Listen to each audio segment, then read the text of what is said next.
আমি আর্টের এখন এই আমার চর্চার মধ্যে আমি আর্টের কোনো সংজ্ঞা দিতে চাই না। যে ওরা আমি তো আমি হয় না। আমি সংজ্ঞায়িত করতে চাই না আর্ট বলে।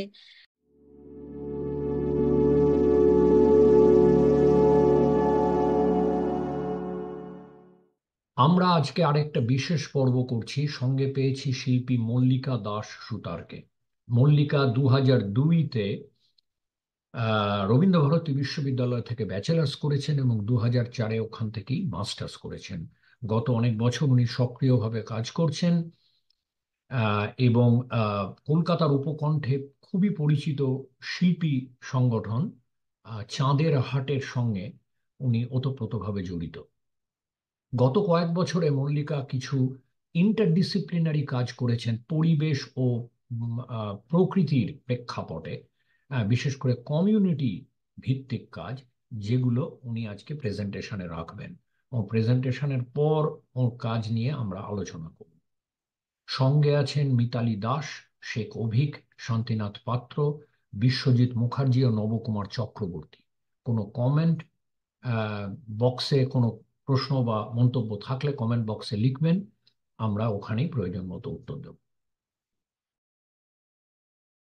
গত 4 থেকে 5 বছর, 5 বছর আগে, মানে 2020-21 এর সময় থেকে আহ, এই ধরনের যে কাজগুলো আজকে, যে কাজগুলো নিয়ে আমি কথা বলবো, তো সেই কাজগুলো শুরু করি 2020 থেকে। তো যে জায়গাটা নিয়ে আমি কাজ করার চেষ্টা করছি এখন, আহ, সেটা হচ্ছে, আহ, এই সময় দাঁড়িয়ে আমার একটা অভিজ্ঞতা হয়েছে যে আমাদের, আমরা বলি আমরা শিক্ষিত মানুষ, আহ, একটা শিক্ষার জায়গা আহ, আছে আমাদের। তো সেই শিক্ষার জায়গাটা কোথায় আছে? আহ, আমরা বলি না যে শিক্ষার এক সার্বিক লক্ষ্য হচ্ছে একটা সামগ্রিক জ্ঞান। তো সেই জ্ঞানের পরিপূর্ণতা কোন জায়গায়? তো আমার আমার কাজ কাজ করতে গিয়ে মনে হয়েছে যে কোথাও একটা আহ মিসিং লিঙ্কের মতো কোথাও একটা গ্যাপ রয়ে গেছে। তো সেই গ্যাপ গুলো আহ, এই সময় দাঁড়িয়ে প্রচন্ড ভাবে প্রকট। আহ, এই গ্যাপ গুলো রয়েছে বলেই আমাদের মধ্যে বিভিন্ন রকমের বোঝা না বোঝা গুলো, এবং সেটা না বুঝতে পারাটাকেও মানে বুঝি অনেক কিছু, সেইটা দিয়ে থাকার চেষ্টা করি। তো এই জায়গাগুলো থেকে এবং আমাদের এনভায়রনমেন্ট নিয়ে যে যে সচেতনতার যে জায়গা, এবং সেটা যে কতটা দৈন এবং কতটা যে না বোঝা আছে, সেটা কাজ করতে গিয়ে বুঝেছি। এবং শুধু এনভায়রনমেন্ট না, আমাদের পারিপার্শ্বিকতা, আমাদের আমাদের পরিবার, যেটা পরিবার থেকেই শুরু হয় এই বোঝার না বোঝার জায়গাটা। তো সেটাকে নিয়েই কাজ করার চেষ্টা করছি। তো এইখানে প্রথম আমি যে কাজটা নিয়ে কথা বলবো, যেটা 2000 গ্রিন মার্কার। হ্যাঁ, তো এই গ্রিন মার্কারের প্রথম শুরুয়াতটা হয়েছিল যে আমি যেহেতু চাঁদেরহাট আর্টিস্ট কমিউনিটির মধ্যেই থাকি। তো এখানে করোনার পর পরই এখানে আমার ছেলের সাথে প্রায় 10-12 জন বন্ধু বান্ধব একসাথে ওরা খেলতো, করোনার আগে পর্যন্ত ওরা এখানে এসে খেলেছে। হ্যাঁ, তো কিন্তু আহ, এই করোনার সময় যে লকডাউনের ফলে বাচ্চারা তো ঘরবন্দি হয়ে যায়।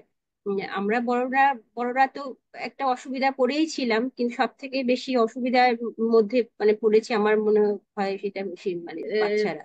যখন প্রথম লকডাউনের এটা একটু ইজি হলো, যখন আবার একটু উম, চাঁদের হাটে বাচ্চারা আসতে শুরু করলো, তো তখন যেটা উম, দেখলাম সেটা একটা অস্বাভাবিক একটা জায়গা দেখলাম। সেটা হচ্ছে যে লকডাউনের দীর্ঘ সময়ে ওরা বিভিন্ন রকম কথোপকথন করেছে, সবার হাতে ফোন চলে এসেছে পড়াশোনার নামে, উম, যেটা আগে ছিল না। তো সেই জায়গা থেকে প্রত্যেকটা সবাই যখন চাঁদের হাটে আবার ফিরে এলো, তো একে একে অপরের পাশে বসে আছে, অথচ তারা গেম খেলে যাচ্ছে। এবং আহ, তাদের অনলাইনের মাধ্যমে তারা পাশাপাশি টাচে বসে আছে, কিন্তু তারা অনলাইনে গেম খেলছে একে অপরের সাথে।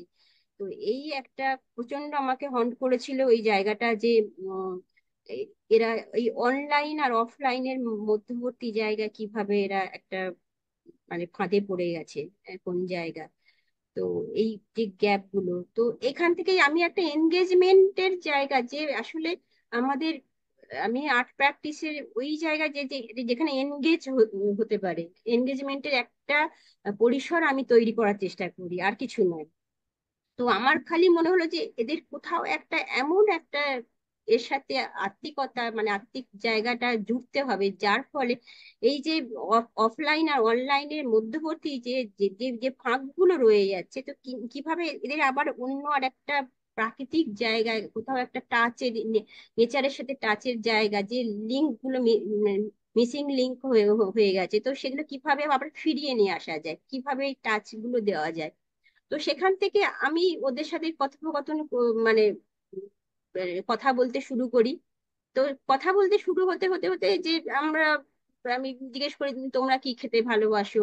তো ওরা ওরা বিভিন্ন রকম সবজি খুব কম খায়, এখনকার বাচ্চারা তো সবজি অতটা তেমন ভালোবাসে না, তবুও যে সবজিগুলো খায়, তো আমি জিজ্ঞেস করলাম তোমরা কি কি সবজি খাও, প্রত্যেকদিন তোমাদের বাড়িতে কি কি সবজি রান্না হয়। কেউ বলেছে ঢ্যাঁড়স, কেউ কুমড়ো, কেউ পটল, এইরকম। তো তো আমি ওদের শুধু একটাই যে তোমরা কি এই যে বীজ, যে ধরো কুমড়োর বীজ দেখলে চিনতে পারবে, ঢেঁড়সের বীজ দেখলে চিনতে পারবে। তখন ও চুপ করে যাচ্ছে যে না, আমরা সেইভাবে দেখিনি বা সেইভাবে জানি না। তো এই মানে কথা বলতে বলতে আমার মনে হয়েছে যে এই যে একটা যে খাবারটা সে খাচ্ছে, আহ, সেই খাবার সে তার কুমড়োর ফর্মটাকে সে চেনে, তার আহ, আকারটাকে চেনে, কিন্তু তার বীজটাকে সে জানছে না, বুঝছে না। তো এই যে চেনা না চেনার যে জায়গা, এই কোথাও একটা এই মাঝের যে থ্রেডটা, সেটা কাটা হয়ে গেছে। তো এই এই কাটিং এর জায়গায় এখানেই একটা জোর লাগানোর জায়গায়, রিপেয়ারমেন্টের জায়গা হিসেবে আমি ঢুকে পড়ি ওদের মাঝে। তো সেখান থেকে শুরু হয়। এখানে এখানে প্রথম যেটা যে ছবিটা দেখা যাচ্ছে সেটা হচ্ছে আমাদের ক্ষুদিরাম পল্লীর একটা ম্যাপ, যে ম্যাপের মধ্যে এই যে আমরা সব সময়, বিশেষ করে আমি তো খুব ফিল করেছি যে আমি ওই উত্তর দক্ষিণ পূর্ব পশ্চিম গুলিয়ে যেত আমার। হ্যাঁ, আমাকে বলতো কিন্তু গুলিয়ে যেত, আমি খুব বুঝতে পারতাম না ছোটবেলায়। তো এই আসলে পরে বুঝেছি যে বুঝতে পারতাম না অন্য কারণে, বুঝতে পারতাম না যে আমি এই যে আমাদের আসলে এই আহ, পড়াশোনাটার সাথে আমাদের প্র্যাকটিক্যালিটির জায়গায়, বাস্তবের জায়গায় কোথাও একটা এমন অভাব থেকে গেছে না, এই দুটোর সাথে লিঙ্ক আপ হয় না। আহ, তো সেই লিঙ্ক আপ হয় না বলেই ভূগোলটা ভূগোলের মতন রয়ে যায়, বিজ্ঞানটা বিজ্ঞানের মতন রয়ে যায়, আর আমরা আমাদের প্রাত্যহিক যে জীবনযাত্রা সেটা আলাদা হয়ে যায়। তো সেখান থেকেই এখানে শুরু করি যে যে যে ম্যাপটা তুমি যেখানে থাকো, তো সেই জায়গার ম্যাপটাকে তৈরি করা হয়, যে এবং এখানে ওয়েস্ট কোনটা, ইস্ট কোনটা, সাউথ কোনটা, যে তুমি দাঁড়াও, তুমি দাঁড়িয়ে এখানে দেখো তোমার চারিদিকে কোনটা, কোন দিক। হুম। তো এই একটা খুব প্রিলিমিনারি একটা জায়গা থেকে শুরু হয় যে আহ, এবং এই যে জায়গাটা দেখা যাচ্ছে এটা কিন্তু চাষ করা হয়েছে, এবং সেটা পরে আসছি যে কোন জায়গাতে চাষ করা হয়েছে। তো এখান থেকেই শুরু হয় যে বীজ চিহ্নিতকরণের জায়গা, যে বীজটাকে আগে চেনো, বীজ চেনো, তারপর আস্তে আস্তে তুমি তার সেই গাছ চিনবে, তার ফল চিনবে, তার ফুল চিনবে। তো এই বীজ চিহ্নিতকরণের জায়গা থেকেই প্রথম শুরু হয় গ্রিন মার্কারের জার্নি। পরে ছবিগুলো দেখলে বোঝা যাবে আরো।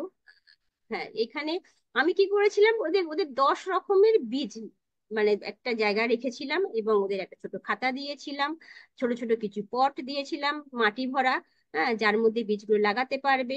তো এর প্রত্যেকের মধ্যে ওই যে, তোমরা বলো তোমরা মোটামুটি চিনতে পারছো কিনা কিছু তো কোনো কোনো বাচ্চা, কেউ কুমড়োর বীজ চিনতে পেরেছে, কেউ ঢ্যাঁড়সের বীজ বুঝতে পেরেছে যেটা ঢ্যাঁড়সের বীজ, হ্যাঁ, কেউ উচ্ছের বীজ, এরকম একটা কি দুটো বীজ মানে বুঝতে পারছে যে এই এই ফলটা এই বীজটা। তো কিন্তু ম্যাক্সিমামই বীজ সেইভাবে বুঝতে পারিনি। তো এইখান থেকে শুরু হয় যে দেখো তুমি যে এই ফলটা খাও, এই এই এই যে সবজিটা খাও, এর বীজ কিন্তু এইটা, এর বীজ এইটা, এই যে একটা চেনা জানার জায়গা শুরু হয়। তারপর প্রত্যেকের হাতে এই 4টে করে বীজ দেওয়া হয়, তো বীজ ওরা ওই জায়গাতেই বীজগুলো, এর পরের ছবিতে দাদা গেলে দেখা যাবে যে ওরা কিন্তু বীজ চিনছে, জানছে, বুঝছে বীজটা সম্পর্কে। এবং কোন শুধু বীজ চিহ্নিতকরণের জায়গা নয়, এটা এই এই সবজিটা কোন সময় হয়। এখন তো হাইব্রিড জায়গায় সারা বছরই একটা সবজি পাওয়া যায়। হ্যাঁ, কিন্তু যে প্রত্যেকটা সিজনের যে আলাদা আলাদা সবজি হয় সেটাকে আগে জানো, যে এবং সেই গরমের সময় কি সবজি হয়, শীতের সময় কি সবজি হয়, তুমি সব সারা বছর সব সবজি পাবে না। তো এই যে খাদ্য বৈচিত্র্য আমাদের মধ্যে, আমাদের খাবারের মধ্যে, সেইটাকে বোঝো আগে। তো সেই জায়গা থেকে একটা এক্সচেঞ্জের মাধ্যমে ওরা চেনে, জানে, বোঝে। তো করতে করতে তো ওরা এই 4টে 5টা বীজ ওদের প্রত্যেককে দেওয়া হয়, ওরা এই ছোট পটে করে বাড়িতে নিয়ে যায়, বলা হয় যে তোমরা এই 4টে করে বীজ নিয়ে যাও, এই পট নিয়ে যাও, এবং প্রত্যেকে অল্প অল্প করে জল দেবে, আগে অঙ্কুরোদ্গম হোক, তারপর সেই অনুযায়ী ওদের একটা কি করি, তো আমি একটা গ্রিন মার্কার একটা হোয়াটসঅ্যাপ গ্রুপ খুলে দিই। যেহেতু ওরা খুব ইউজ টু ছিল, মানে ফোনের মাধ্যমে, হোয়াটসঅ্যাপের মাধ্যমে। তো সেটাকেই কাজে লাগিয়ে যে ওদের একটা গ্রিন মার্কার বলে একটা হোয়াটসঅ্যাপ গ্রুপ খুলে দিই, যে প্রত্যেকে তোমাদের কি কি আপডেট তোমরা এই গ্রুপের মধ্যে দেবে। তো এতে ওদের একটা আগ্রহ বাড়ে। প্রত্যেক দিন একটুখানি হয়তো মাটি ফুঁড়ে একটু উঁকি মারছে, বীজের অঙ্কুরোদ্গম হচ্ছে, তো সেটাই ছবি তুলে সকালবেলা পাঠিয়ে দিল যে আমার এই ঢেঁড়সের বীজটা বেরিয়েছে, গাছ বেরিয়েছে। হুম। তো এই যে ওদের মধ্যে একটা এনগেজমেন্ট তৈরি করা, একটা আগ্রহ তৈরি করা, যে এই আগ্রহ তৈরি করার জায়গাটা থেকেই কাজটা শুরু হয় গ্রিন মার্কারে। তারপর দেখা যায় ওদের মধ্যে আস্তে আস্তে, আমাকে আর বলতে হয় না, ও নিজে থেকেই ওরা বিভিন্ন রকম গাছ, গাছকে আমি বলেছিলাম যে তুমি স্কুল যাওয়ার পথে যে তোমরা যদি কোনো গাছ চেনো বা চিনতে পারছো না, হ্যাঁ, সে তাতে অল্প একটু জল ঢেলে তোমার নিয়ে আসতে পারো, তোমার বাড়িতে লাগাতে পারো, দেখতে পারো। হ্যাঁ, লাগিয়ে দেখো যে কি ফল হচ্ছে, কি ফুল হচ্ছে। হ্যাঁ, সেটা আননোন হতেই পারে। তো এই আগ্রহটা কিন্তু ওদের মধ্যে আস্তে আস্তে তৈরি হয়। হ্যাঁ, তো কয়েকজন, আমাকে একজন একটি বাচ্চা নিয়ে এসে একটা গাছ দেখা, যে এই গাছটাকে আমি চিনতে পারছি না, কিন্তু আমি স্কুল যাওয়ার পথে আমি তুলেছি। হ্যাঁ, তো এইটাকে তো আমি তো বললাম তুমি টবে লাগাও, একটু বড় টবে লাগিয়ে দেখো কি হয়। আমিও চিনতে পারছি না। তো এই যে যে জায়গাটা, যে তোমার আশেপাশে কি আছে সেইটাকে আগে চেনো, জানো, তাহলেই দেখবে তোমার মধ্যে এই একটা কোথায় সম্পর্ক, আমাদের পরিবারের একটা রিলেশনশিপের যে জায়গা, শুধু পরিবারে কেন, আমাদের সারাউন্ডিংস এর সাথে রিলেশনশিপ, মানে সম্পর্কের জায়গাটা কিন্তু বিচ্যুতি ঘটছে, কোনো কোনো যে কোনো ভাবেই হোক ঘটছে কিন্তু। তার ফলে কি হচ্ছে, বিভিন্ন রকমের মানে সাইকোলজিক্যাল সমস্যাও দেখা দিচ্ছে, বাচ্চাদের মধ্যে অনেক বেশি দেখা দিচ্ছে, বড়দের মধ্যে তো আছেই। তো এইভাবে একটা এনগেজমেন্ট শুরু করা। তারপর ওরা গ্রিন মার্কারে একটা দলের মধ্যে ওদের বলা হয় যে তোমরা দেখো তোমাদের অঞ্চলে কি কি গাছ আছে, আগে সেগুলো আগে সার্ভে করে এসো। হ্যাঁ, ওদের আলাদা করে খাতা করে দেওয়া হয়েছিল, সেই খাতায় ওরা দেখে যে, এবার সার্ভে করে দেখে যে এই এই গাছ আমাদের অঞ্চলে আছে। এবং বলা হয় যে তোমাদের এই অঞ্চলের মধ্যে যদি কোনো রাস্তার ধারে কোনো একটা যদি খালি জায়গা দেখো যে যেখানে গাছ লাগানোর পরিস্থিতি আছে, তাহলে সেটা আমাকে এসে বলো। তো এসে বলাতে আমরা কি করি, ওই সবাইকে নিয়ে বাড়ি বাড়ি গিয়ে দেখি যে আপনার তো এই জায়গাটা একটু খালি আছে, আমরা কিন্তু গাছ লাগিয়ে দিয়ে যাব। আহ আহ, কোনো পরিচর্যাটা আপনাকে করতে হবে, গাছটা আমরা লাগিয়ে দিয়ে যাব। তো এরকম বিভিন্ন পাড়ার মধ্যে পুরো এই অঞ্চলটা, ক্ষুদিরাম পল্লী অঞ্চলটার মধ্যে আমরা ঘুরি। তো তারপরে কি হয়, এই যে বিভিন্ন ওয়েস্ট মেটেরিয়াল, মানে ওয়েস্ট মেটেরিয়াল মানে হচ্ছে এই যে গ্রিন মার্কার বলে আমরা অনেক ধরনের গাছ করি, যেগুলো আহ মানে হার্বস, যেগুলো যেগুলো আমাদের ঔষধি গাছ বলি আমরা, যেটা কিন্তু আশেপাশে পাওয়া যায় আমাদের। তো আমরা তো ছোটবেলা থেকে জানি যে সর্দি হলে, কাশি হলে বাসক পাতা, তুলসী পাতা খেলে ভালো হয়। তো এই যে জানা বোঝাটার সাথে আর প্র্যাকটিক্যালিটির জায়গা, মানে চর্চার জায়গাটা, সেটা আর হয় না। এই চর্চার জায়গায় নিয়ে আসার জন্য আমরা কি করি, এই যে ছোট ছোট ছোট এই মানে বাড়িতে চালের বস্তা আসে, সেই সেই বস্তা দিয়ে ছোট ছোট প্যাকেট তৈরি করা হয়। প্যাকেট তৈরি করে তার মধ্যে এই বিভিন্ন রকমের তুলসী পাতা, বাসক পাতা, এগুলো মানে করা হয়। এখানে দেখা দেখা যাচ্ছে যে বাচ্চাটি ওই যে ঝিঙের বীজ, যেটা তো এই ঝিঙের বীজটা কিভাবে সে ড্রয়িং করছে। তো এই প্রথম হয়তো সে এই বীজটাকে সে ড্রয়িং করছে। হ্যাঁ, তো এই তা ওই কোথাও এই সময় একটা সম্পর্ক স্থাপিত হচ্ছে ওই বীজটার সাথে ওর। হ্যাঁ, তো এবং তার সাথে তার খাদ্য এবং তার খাবারের, সে যখন প্লেটে ওই খাবারটা খাবে, কোথাও একটা না কোথাও এই ওই ওর এই ড্রয়িং করার মধ্যে কোথাও একটা মানে সম্পর্ক গড়ে উঠবে। হুম। তো এইভাবে দেখা যায় গ্রিন মার্কারের যে বাচ্চারা বিভিন্ন রকম অ্যাক্টিভিটির মাধ্যমে কিন্তু এই অঞ্চলে করতে থাকে। তো এই আমরা যেটা বলছিলাম যে হার্বস, বিভিন্ন রকমের হার্বস, মানে হার্বাল যে গাছগুলো, সেই গাছগুলো ওরা বসায়।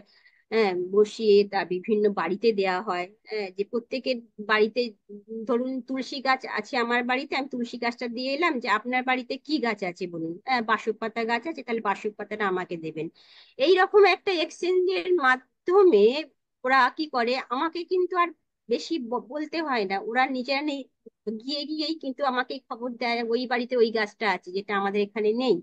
তো সেখান থেকে আবার চারা নিয়ে এসে আমরা লাগাতে থাকি।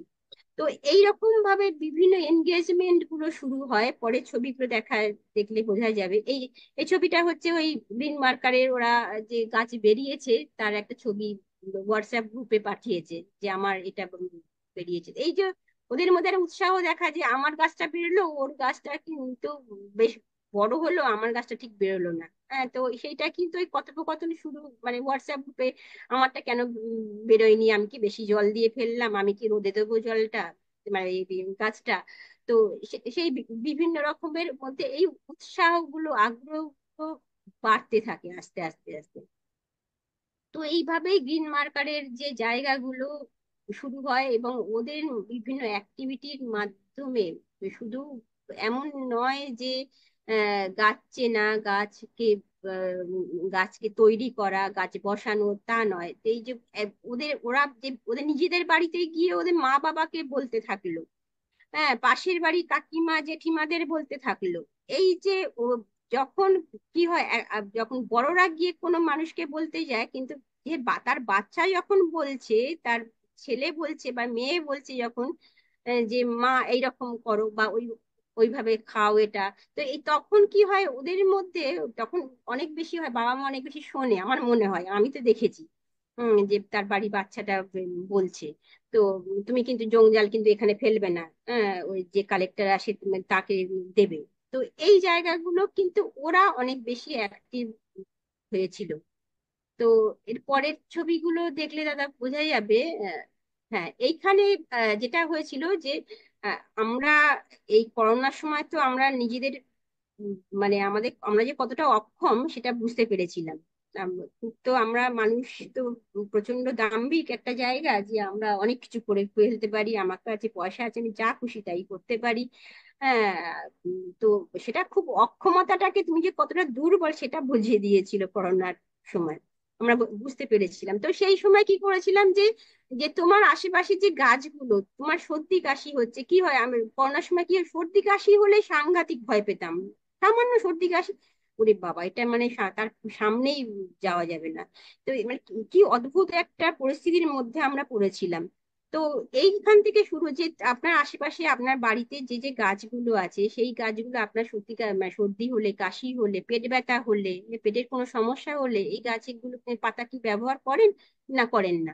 তো আমরা একটা এরকম 10টা প্রশ্ন তৈরি করে দিয়েছিলাম, এরকম এইরকম আশেপাশে 20খানা, মানে 20টা বাড়িতে ওরা গিয়ে দিয়ে এসেছিল। তো এই জায়গা থেকে যে যে প্রশ্নগুলো খুব সাধারণ, খুবই সাধারণ, যে আপনি আপনার বাড়িতে কজন মেম্বার, আপনার বাড়িতে কটা গাছ আছে, কি কি গাছ আছে, আপনি সর্দি কাশি হলে এই গাছগুলো কোনো পাতা ব্যবহার করেন কি করেন না, নাকি বাজার থেকে ওষুধ কিনে খান, এইরকম সাধারণ প্রশ্ন ছিল। তো বেশিরভাগ ক্ষেত্রে যে দেখা যায়, অনেকেই বলেছেন যে না, আমার বাড়িতে এই গাছ আছে কিন্তু আমি ব্যবহার করি না, আমার শরীর খারাপ হলে এ হলে আমি দোকান থেকে কিনে নিয়ে আসি ওষুধ।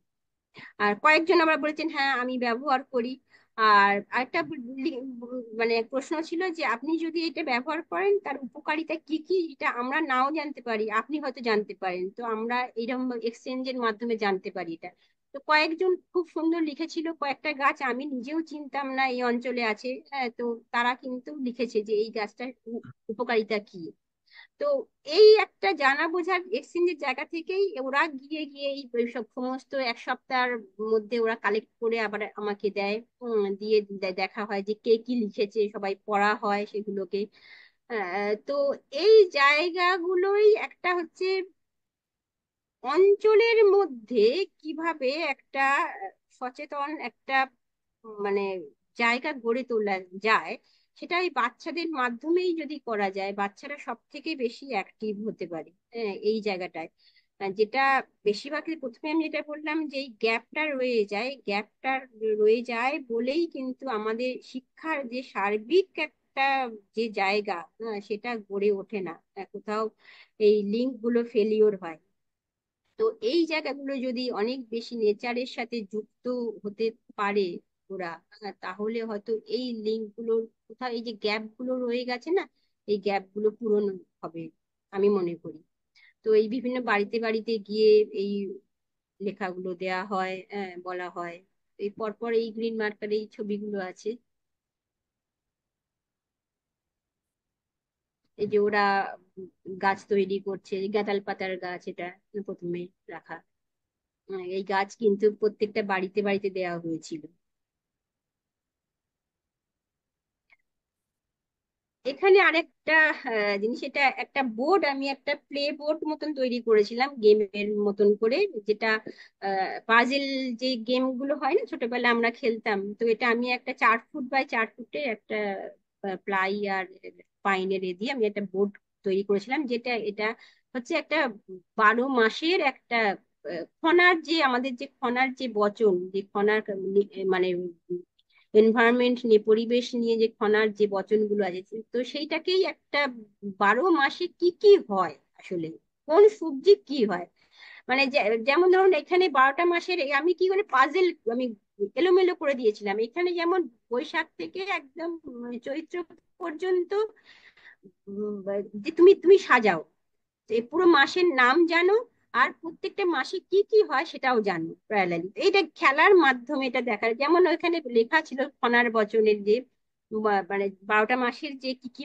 ফসল হয়, যেমন চৈত্রে গিমা তিতা, গিমে শাক, বৈশাখে নালিতা মিঠা, জ্যৈষ্ঠে অমৃত ফল, আষাঢ়ে খই, সায়নে দই, ভাদরে তালের পিঠা, আশ্বিনে শশা মিঠা, কার্তিকে কলসে মানে কলসের ঝোল, অঘ্রাণে ওল, পৌষে কাঞ্চি, কাঞ্চি মানে ছাঁচি শাক, কাঞ্চি বা ছাঁচি শাক, মাঘে তেল মানে সর্ষে, আর ফাল্গুনে পাকা বেল। এখানে ফাল্গুনটা দেখা যাচ্ছে না, চাপা আছে নিচে, তো একটাকে গ্যাপ রেখে দিয়েছিলাম। তো এই যে প্রত্যেকটা মাসের নাম জানছে সে, আর নামের সাথে সাথে সে কিন্তু তার এই সবজিগুলো বা কি কি খাওয়া হয় বা কি কি খেলে ভালো হয়, তো সেইগুলোও কিন্তু প্যারালালি সে জানছে। তো এটা গেমের মাধ্যমে আমি বিভিন্ন আমাদের এখানে ক্যানেল পাড় আছে, ক্যানেল পাড়ে আমি ভ্যানে করে নিয়ে নিয়ে গিয়ে, তো এইগুলো একটা গেমের মাধ্যমে, এরপরে ছবিটা দেখলে বোঝা যাবে যে ওরা বাচ্চারা অনেক বেশি আগ্রহ, শুধু বাচ্চারা কেন বড়রাও কিন্তু প্রচন্ড রকম ভাবে উৎসাহ করে যে আমি সাজাবো, আমি জানি বৈশাখ থেকে চৈত্র। তো এই বাংলা মাসের নাম আমরা তো কি হয়, এই তো গতকাল তো মানে নববর্ষ গেল, তো আমরা বাঙালি নববর্ষের দিনে বাঙালি অনেক বেশি বাঙালি হয়ে উঠি। তো আসলে বাঙালির জায়গা উম, কতটা, এই যে আমরা মাসের নাম বলতে বললে 12টা মাসের নাম বলতে এবং 6টা ঋতুর নাম বলতে বললে হয়তো অনেকেই হোঁচট খাবো। তো সেই জায়গাগুলোকে যে তুমি তোমার রুটটাকে চেনো, তোমার তোমার ভাষাটাকে চেনো, তোমার জায়গাটাকে চেনো, তো সেই জায়গা থেকে এই কাজগুলো করা একটা অ্যাক্টিভিটির মাধ্যমে মাধ্যমে আনন্দ সহকারে, কোনো প্রেশার দিয়ে নয়, খুব সহজাত ভাবে এই কিভাবে কাজ করা যায়, তো এটার মাধ্যমে দেখানো হয়েছে। তো এইভাবেই গ্রিন মার্কার আস্তে আস্তে বিভিন্ন রকমের কাজ করতে থাকে। এই এই তারই পার্ট হিসেবে তা সেই 2021-এ রিজেনারেটিভ ওয়েস্টল্যান্ড। তো এখানে আমাদের এই অঞ্চলটা একটু বলে নি যে এটা হচ্ছে আর কলকাতার একটা প্রান্তিক একটা জায়গা। কলকাতার মধ্যেই পড়ে, একটু ভেতরে, কিন্তু মানে আমাদের ক্ষুদিরাম পল্লীর পরেই হচ্ছে পঞ্চায়েত, মানে ক্ষুদিরাম পল্লী পর্যন্ত কর্পোরেশনের আন্ডারে। তো এখানে অনেক মাইগ্রেন্ট মানুষজন, মানে বাংলাদেশ থেকে বেশিরভাগ মানুষজন চলে আসে, বিহার থেকে কিছুজন, কিছু সুন্দরবন থেকে, বেশিরভাগ বাংলাদেশ থেকে মানুষই আসেন। তো এখানে কি হয়, খুব ছোট্ট ছোট্ট একটু লো ল্যান্ড এই অঞ্চলটা, একটুখানি বৃষ্টি হলেই প্রায় জল জমে থাকে। তো এই ওরা কি করে, একটু অল্প পয়সা নিয়ে 1 কাঠা 2 কাঠা, দেড় কাঠা এরকম প্লট, বিভিন্ন বাড়ির মাঝে মাঝে এরকম প্রচুর প্লট আছে, প্রত্যেকটা বাড়ির মাঝে মাঝে এরকম ছোট ছোট ছোট প্লট আছে, পাঁচিল দেওয়া ঘেরা। তো এখানে কি হয়, এখানে কর্পোরেশনের আন্ডারে যেহেতু, তো গার্বেজ কালেক্ট করার জন্য মানুষ সকালবেলা এসে বাঁশি বাজায়, কিন্তু কেউ দিতে অভ্যস্ত ছিল না। এখন মানে অভ্যেস হয়েছে অনেকটা। হ্যাঁ, যে মানে পাশের যে জমিটা আছে ওটাই তো গার্বেজ ফেলার জায়গা। ওখানেই তো গার্বেজ ফেলা যায়, আলাদা করে আবার সেই সকালবেলা বাঁশি বাজাবে, সকালবেলা উঠে গার্বেজ প্যাকেট আবার দেবো, এরকম তো একটা খুব এর জায়গা, কষ্টের জায়গা। তো এখান থেকে কি হয়, ওই পাশের ছোট ছোট জমিগুলো গার্বেজ ভরতে থাকে। তো আমার এ হচ্ছে যে যে তুমি যার পাশে আছো সেই জায়গাটা কিভাবে, তুমি সময় আমাদের ম্যাক্সিমাম বিভিন্ন কার্টুনে দেখবেন বা বিভিন্ন রকম, নিজের বাড়ি পরিষ্কার করে পাশের বাড়িটা নোংরা করা, পাশের রাস্তাটা নোংরা, রাস্তাটা হচ্ছে সবার, তো রাস্তাটা সরকারের রাস্তা, রাস্তাটা আমার নয়, যে রাস্তায় ফেলে দেওয়া বা পাশের জমিতে ফেলে দেওয়া। তো সেই জায়গা থেকে এই গার্বেজ হতে থাকে। তো আমার যে জায়গাটা ছিল, যে আমি যেখানে চেষ্টা করেছিলাম, মানে চেষ্টা করছি, এখনো করে যাচ্ছে, তো অনগোয়িং একটা আসলে কোনো কিছু, মানে এটা প্রজেক্ট বলছি, হয়তো এটা প্রজেক্ট, প্রজেক্ট, এটার শেষ নেই কোনো, কেননা এটা আমাকে বেঁচে থাকতে হলে, আমাকে এই এই এর মধ্যে থাকতে হলে তো আমাকে এই যাপনটা চালিয়ে যেতে হবে, না হলে আমি অসুস্থ হয়ে পড়বো। তো সেই জায়গা থেকে যে কি হয়, আমি 4-5টা ল্যান্ডকে আমি এরকম ছোট ছোট ছোট প্লটকে আমি পরিষ্কার করাই। হ্যাঁ, পরিষ্কার করিয়ে সামান্য, আমি কিচ্ছু ফেলিনি, সামান্য যেখানে কোনো জমি একটু উর্বর, কোনো জমি উর্বর না, খোয়া আছে, ইট আছে, সেখানে কি হয়, বিভিন্ন ওই সিজন অনুযায়ী বীজ ছড়িয়ে দিই। হ্যাঁ, তো এই বীজ ছড়ানোর ফলে বিভিন্ন শাকের বীজ হতে পারে, বিভিন্ন ঢেঁড়স থেকে শুরু করে বিভিন্ন সবজির বীজ। হ্যাঁ, তো এই যে এতগুলো, এগুলো সবই কিন্তু প্লাস্টিক মানে ভরা। এগুলো আবার কর্পোরেশনের বিভিন্ন এতে গিয়ে ফেলে ফেলে দিয়ে আসা হয়েছিল। তো যে জায়গাতে যে সামান্য একটু বীজ ফেলে দাও, একটা জিনিস বলে রাখি, যে এই এই ল্যান্ড গুলো, এই প্লট গুলো কিন্তু মানে কারো না কারোর তো প্লট, আর কেউ তো কেউ জমি কিনে রেখেছে, তা আসে আমাকে হুট করে চাষ করতে দেবেই বা কেন? তো তাদের সাথে প্রথম আমি কথা বলি, যে আপনার জমি কিচ্ছু হবে না, বেহাত হবে না, কোনো চিন্তা নেই, কিন্তু আপনার জমিতে আপনি কি চান যে এইরকম গার্বেজ হচ্ছে, এই যে বিভিন্ন প্লাস্টিক ফেলা হচ্ছে, বিভিন্ন রকম নোংরা ফেলা হচ্ছে, সেটা কি আপনি চান? বলে না, আমি চাই না। তাহলে আপনার কি কোনো অসুবিধা আছে যদি এইটাকে পরিষ্কার করে কিছু চাষ করা হয়, এই আশেপাশের অঞ্চলের মানুষরা তাতে সেই সবজি খায়? তার অসুবিধা নেই। তো এরকম 5টা ল্যান্ডকে আমি অ্যাক্টিভেট করতে পেরেছিলাম, এবং টানা 2 বছর, এখানে একটা প্লটের ছবি আছে, টানা 2 বছর এই রকম ভাবে প্রত্যেকটা সিজনে লোক লাগিয়ে এই চাষ করা হয়, বিভিন্ন শাকসবজি ফেলা হয়। হ্যাঁ, তারপরে কি হয়, সেই সবজিগুলো কিন্তু এই আশেপাশে 40টা বাড়িতে দেওয়া হয়, মানে এবং যাদের পাশে পাশে এই ছোট ছোট প্লট আছে, আমি তাদের ইচ্ছা করে ইন্টেনশনালি তাদের বাড়িতে বাড়িতে গিয়ে এই সবজিগুলো দিয়ে আসতাম, এবং ওই বাচ্চাদের নিয়ে গিয়ে অবশ্যই। তো ওই- এবং তারা ভাবতো যে এটা কি, মানে পাগলের মতন, এর কি প্রথমে আমাকে বলেছিল কত লাগবে, কত দাম লাগবে, আমি বললাম, দাম দিতে হবে না, আপনার পাশের এই জমিটা কার? হ্যাঁ, পাশের যে, তখন আমার অন্যের জমি, আমি বললাম, তাহলে তো আপনি এটা পরিষ্কার করে তো এটা তো সব বীজ লাগাতে পারেন, বিভিন্ন সবজি করতে পারেন, শাক করতে পারেন, হ্যাঁ, সিজনের। তো বলি না, আমাকে দেবেন, আমাকে মানে অসুবিধা আছে, এটা তো আমার নয়। তখন তখন এই জায়গাগুলো বলছিলাম যে এই যে সবজি আপনি পাচ্ছেন, এই সবজি কিন্তু যেখানে চাষ হচ্ছে সেটাও কিন্তু আমাদের নয়। অন্য অন্য একজনের জমি, সেখানে কিন্তু চাষ হচ্ছে, এইভাবে হচ্ছে, আপনি আসুন দেখুন। তো এটাই একটা লক্ষ্য ছিল যে আপনার পাশের জমিটা আপনার নাও হতে পারে, কিন্তু সেখানে যদি আপনি পরিষ্কার করে সবজির বীজ ফেলেন বা চাষ করেন, তাহলে কিন্তু যে মালিক সে কিন্তু আপত্তি করবে না। হ্যাঁ। তো এবং আপনি নিজে খেতে পারবেন এবং পাশের জনকেও দিতে পারবেন, প্রতিবেশীকেও দিতে পারবেন।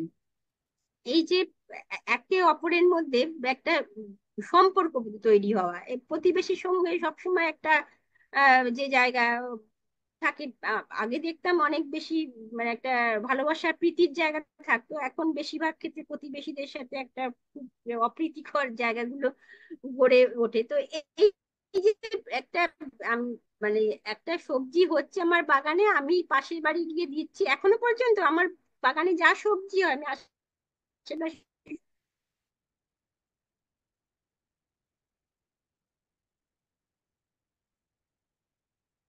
একটা এ মানে শুরু করা, যে আপনি আছেন, আমিও আছি এবং আমরা সবাই আছি। তো এখানে ওই একসঙ্গে আমরা শাক তুলি আনন্দে, প্রত্যেকে সবাইকে ডেকে আমরা এই পালং শাক হয়েছিল, বেতো শাক হয়েছিল, মেথি শাক হয়েছিল, তো একসঙ্গে শাক তুলে রান্না করা হয় এবং ওনারাই বিভিন্ন আশপাশের বাড়িতে গিয়ে গিয়ে দিয়ে আসেন। তো এইভাবে একটা কিভাবে একটা জমিকে কি মানে আমরা চাইলেই কিন্তু পারি আসলে।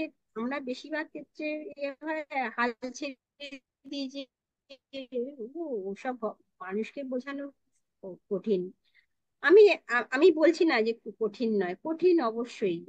আমি 2 বছর টানা 5টা প্লটে চাষ করার পরে কিন্তু অনেক সবাইকে বলেছি, কেউ এগিয়ে আসেনি বা কেউ বোঝেওনি, কিন্তু তারপর যখন দেখছি যে টানা 2 বছর এ চাষ করছে এবং আমাদের বাড়িতে, নিজের বাড়ি থেকে নেওয়ার থেকেও বেশি আমার বা আমাদের বাড়িতে এসে দিচ্ছে এই শাকসবজি গুলো, তখন এই আশেপাশের বাড়িগুলো কিন্তু প্রথম এই যে যে প্লটটাতে মানে বসে মানে সবজি চাষ হয়েছে, মানে শাক চাষ হয়েছিল, তো এই পাশের যে ডান দিকে যে বাড়িটা দেখা যাচ্ছে, ওই বাড়ি প্রথম এসে আমাকে বিশ্বজিৎ, ও আমাকে এসে বলে যে দিদি আমি কিন্তু এবার কিন্তু চাষ করব।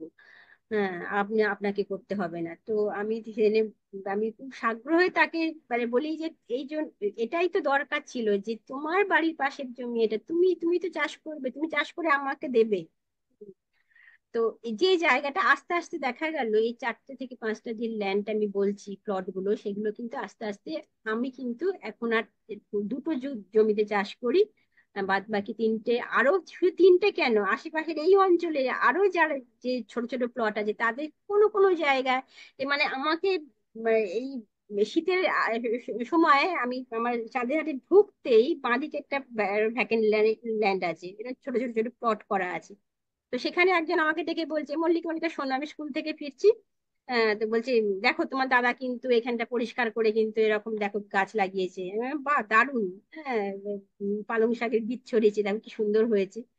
তো এই জায়গাগুলো আমি দেখেছি যে যদি অ্যাক্টিভ করা যায়, মানে কাজ যদি শুরু করা যায়, বলে কিছু হয় না যে বললে মানুষ শোনে না। কিন্তু যদি সে যদি দেখে যে দীর্ঘ সময়ে যেটা হচ্ছে আসলে হয়, এইভাবেও করা যায়, তাহলে কিন্তু আমার মনে হয় মানুষ এগিয়ে আসে। হ্যাঁ, সে বুঝতে পারে যে একটা লং টাইম ধরে যখন দেখছে যে এইভাবেও হতে পারে, তখন সে আগ্রহে কিন্তু এগিয়ে আসে এবং সে কিন্তু করতে থাকে। তো সেটাই আমার মূল এর লক্ষ্য ছিল যে এইভাবে কিভাবে এই ছোট ছোট প্লট গুলোকে কিভাবে অ্যাক্টিভেট করা যায়। তো এর পরের এতে আসি। উম, হ্যাঁ। তো এখান থেকেই যে এখানে একটা আছে, can we think it's a femur. তো তারপরে পরে আমি যে কাজগুলো শুরু করি, প্যারালি চলতে থাকে এই কাজগুলো। তো একটা লিভিং স্কালচারাল জায়গার চেষ্টা করি যে একটা একটা লিভিংনেস থাকবে, আমার স্কালচার গুলোর মধ্যে একটা লিভিংনেস থাকবে, সেটা সেটা কিভাবে। হুম। এবং আসলে আমরা ইকোলজির একটা ছোট পার্ট। আমরা এই ইকোলজি গুলোকে তো ছোট ছোট ছোট করে ভেঙে ফেলেছি আসলে। হ্যাঁ, এই ভেঙে ফেলার ফলে কি হয়েছে, আমার ওই আবার বলছি ওই যে সুতোটাকে কেটে গেছে, সুতো গুলো ছিঁড়ে গেছে। হ্যাঁ, তো এই ছিঁড়ে যাওয়ার ফলে বিভিন্ন বিভিন্ন রকমের সমস্যা তৈরি হচ্ছে। তো সেখান থেকেই এই কাজগুলো শুরু করি। যে এই যে আমাদের একটা খুব মেটাফর আমার কাজের মধ্যে, বিশেষ করে আমার খুব একটা সিম্বলিক একটা জায়গা থাকে আর একটা মেটাফরিক একটা জায়গা থাকে, যে স্ট্রেংথটা কোথায় আসলে আমাদের। এই একটা ফিমার, আমাদের সবচেয়ে বড় হাড় যেটা, তো সেই সেই বোনটা তো খুব স্ট্রেংথফুল একটা বোন। তো সেটা কিভাবে, এবং আসলে আমি খোঁজার চেষ্টা করি আসলে আমাদের স্ট্রেংথটা আসলে কোথায়, মানব সভ্যতার স্ট্রেংথটা আসলে শক্তিটা কোথায় আছে। তো সেখান থেকে যে এই যে চাষের যে জায়গা, এগ্রিকালচারাল যে জায়গা, আসলে কোথায় আমাদের একটা গুলিয়ে ফেলানো হচ্ছে আমাদের খাবারের মধ্যে, কিভাবে আমাদের বোঝানো হচ্ছে যে এটাই তোমার খাবার। হ্যাঁ, আগের যে তুমি খাবার খেতে সেটা ভালো না।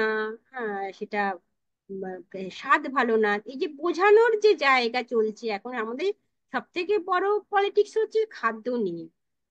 খাদ্য নিয়ে পলিটিক্সটা মানে সাংঘাতিক, মানে চোরা স্রোতের মতন আমাদের মানে ভেতরে মানে বইছে। হ্যাঁ, মানে সেই তার তার বিষটা আমাদের মধ্যে ঢুকছে। সেটা আমরা খুব বেশি সচেতন নই, আমি কাজ করতে গিয়ে বুঝেছি খুব বেশি সচেতন নই। খাবার নিয়ে সচেতনতা আমাদের সেইভাবে নেই। তো সেখান থেকে যে জায়গাটা তৈরি হয়, যে এই আমি ওই পেপার পাল ভেতরে এই স্ট্রাকচারটার একটা বোনের স্ট্রাকচার, তো এখানে আমি প্রথম ভিতরে রড। আর এটাও বলে রাখি, যে কাজই আমি করি না কেন, এটা কিন্তু একটা ভবতোষের 2016 সালের আহ, একটা কাজ করেছিল, তারই ছোট পার্ট মানে ফেলে দেওয়া, আমি চেষ্টা করি রিইউজ করা, আমি আলাদাভাবে নতুন কিছু বানিয়ে সেটাকে ক্রিয়েট করার চেষ্টা করি, যে এটা কিছু একটা বানালাম, তার জন্য অনেক মেটেরিয়াল লাগলো। হ্যাঁ, আমার সবসময় একটা যে জায়গা থাকে কাজের, যে আমি যেটা পাচ্ছি সেটাকে কিভাবে আমি আর্ট ফর্মে কিভাবে ট্রান্সফার করব। তো সেই স্ট্রাকচারটাকে আমি তুলে নিয়ে আসি, নিয়ে এসে পাল্প দিয়ে জড়িয়ে, সুতো দিয়ে জড়িয়ে এটা বোনের একটা স্ট্রাকচার তৈরি করার চেষ্টা করি। এবং ওই মাটি দিয়ে বাউন্ডারি করে, যেভাবে ওই ছাদ পেটানোর সময় বিভিন্ন রকম বাউন্ডারি দেওয়া হয় বা ভাগ করা বা মেঝে করার সময় দেওয়া হয়, ঠিক সেই প্রসেসটাকে করে আমি একটা ফিমার তৈরি করি। তো এই ফিমারের মধ্যে জল ঢেলে দিয়ে, এই জলটা দিই কারণ হচ্ছে যেহেতু এখানে বীজ ছড়ানো হয়েছিল, যেটা হচ্ছে গমের বীজ। তো এটা কিন্তু একাডেমির মধ্যেই আমি শুরু করি, এবং ওপর থেকে একটা শুধু ওই লাইট লাগিয়ে দিয়েছিলাম আমি। আর এখানে জল ভরে দিয়েছিলাম। তো আস্তে আস্তে ওই বীজটা কিন্তু গ্রো করতে থাকে। হ্যাঁ, গ্রো করে বড় হয়, বড় হয়ে আবার এটা মরে যায়, মরে গিয়ে আবার সেখানে একটা ফাঙ্গাস তৈরি হয়। হ্যাঁ, তো সেখান থেকে হয়ে গিয়ে তার একটা পোকা তৈরি হয়। এই যে একটা সামগ্রিক একটা ইকোলজির একটা যে জায়গা, কোনো কিছুই আলাদা নয়। হ্যাঁ, তো সেইটাকে দেখানোর জায়গা একটা। এবং এই স্ট্রেংথের জায়গাটা আসলে কোথায় তোমাকে গুলিয়ে দেওয়া হচ্ছে, তোমার স্ট্রেংথটাকে মানে বোঝানো হচ্ছে যেটা স্ট্রেংথ নয়। চাষি ছেলে চাষ করতে চায় না এখন। হ্যাঁ, তো যে জায়গাটা সেটা পরে আসছি, যে কেন চাষি ছেলে বলছে, কি বলছে একজন চাষিকে তার বা তার বাবাকে কি বলছে।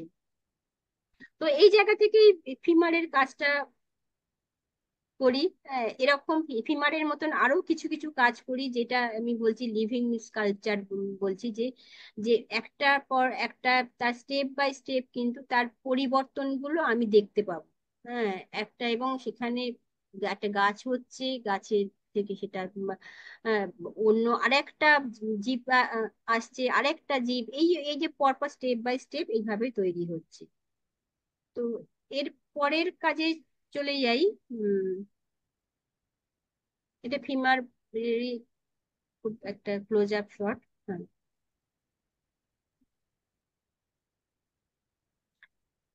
এইখানে এইখানে আমি এই কাজটার মধ্যে দিয়ে আমি ওই যে বলছি যে খাবার নিয়ে যে রাজনীতি, খাদ্য নিয়ে যে রাজনীতি, সেখানে যে আমাদের খাবারের প্লেটে, আমার আমার খাবার থালায় কি আসছে, আমি আজকে কি খেয়েছি লাঞ্চে, এই তো সেই জায়গাটাকে আমি একটা অনুসন্ধানের জায়গায় নিয়ে আসি, যে কিভাবে আমাদের খাবারের প্লেটের মাধ্যমে কিভাবে দেশীয় বীজের, এই দেশীয় জায়গা, দেশীয় কেন বলতে হচ্ছে, কেন দেশীয়, আমার বীজটা কেন দেশীয় নয়, কেন হাইব্রিড, কেন বাইরে থেকে আসছে, কেন একটা বীজ একবারের বেশি করা যাচ্ছে না, তার সেই বীজকে সংরক্ষণ করা যাচ্ছে না কেন? ল্যাবরেটরির মধ্যে বীজ তৈরি হচ্ছে। এই যে বিভিন্ন রকমের প্রশ্নগুলো মাথায় ঘোরে খেতে গেলে। তো এইখানে আমি একটা খাবার প্লেট, একটা এই 3 ফুট ডায়ামিটার একটা ছোট প্লেট বানিয়েছিলাম আমি কাঁথা স্টিচ দিয়ে। তো তার মধ্যে আমি পঞ্চব্যঞ্জন, এই যে যেমন আমরা আগে আমাদের খাবারের মানে অতিথি এলে কি হয়, পঞ্চব্যঞ্জন সহকারে খেতে দিতাম আমরা। তো এই পঞ্চব্যঞ্জনের যে জায়গায় একদম তেতো থেকে শুরু হতো, সমস্ত কিছু সবজি হয়ে টকে গিয়ে শেষ হতো। এই যে আমাদের, এবং তার সাথে কিন্তু আমাদের স্বাদের, আমাদের টেস্ট বার্ডস গুলোর সাথে একটা সম্পর্ক ছিল, যে প্রত্যেকটা মানে নিউট্রিশিয়াস মানে একটা মানে খাদ্য যে সুষম যে জায়গা, সুষম আহার, তো সেই জায়গাগুলো কিন্তু গড়ে উঠতো এই পঞ্চব্যঞ্জন সহকারে খাবারের মাধ্যমে। তো সেইটা কি, বৈচিত্র্য কমে গেছে। আমাদের খাবার প্লেটে খুব বেশি হলে 2 কি 3টে আহ, খাবার, আমরা একটা শাক। সেই জায়গাটা যে খাবারের মধ্যে খাদ্য বৈচিত্র্য কমে যাওয়াতে কি হচ্ছে, আমাদের বিভিন্ন আমাদের পুষ্টিটা সেইভাবে হচ্ছে না।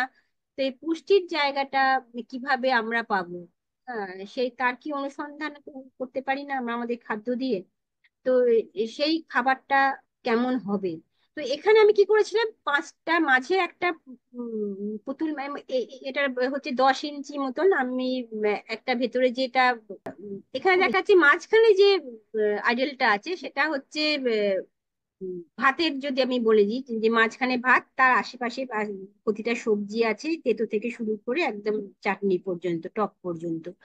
তো এর মধ্যে আমি 2 জন মানুষের সাথে এই কাজটা 2 জন মানুষের সাথে কোলাবোরেট করেছিলাম। কোলাবোরেট মানে মানুষের সাথে কাজ করেছিলাম। একজন হচ্ছে তপন অধিকারী, একজন চাষি, আর একজন চন্দ্রা মুখোপাধ্যায়। যিনি বিভিন্ন নারীদের শ্রমের সাথে যুক্ত গান পুরো পশ্চিমবঙ্গ জুড়ে কালেক্ট করেন এবং গান। তো এইখানে আমি এই প্রত্যেকটা আইডলের মধ্যে কিন্তু বীজ আছে।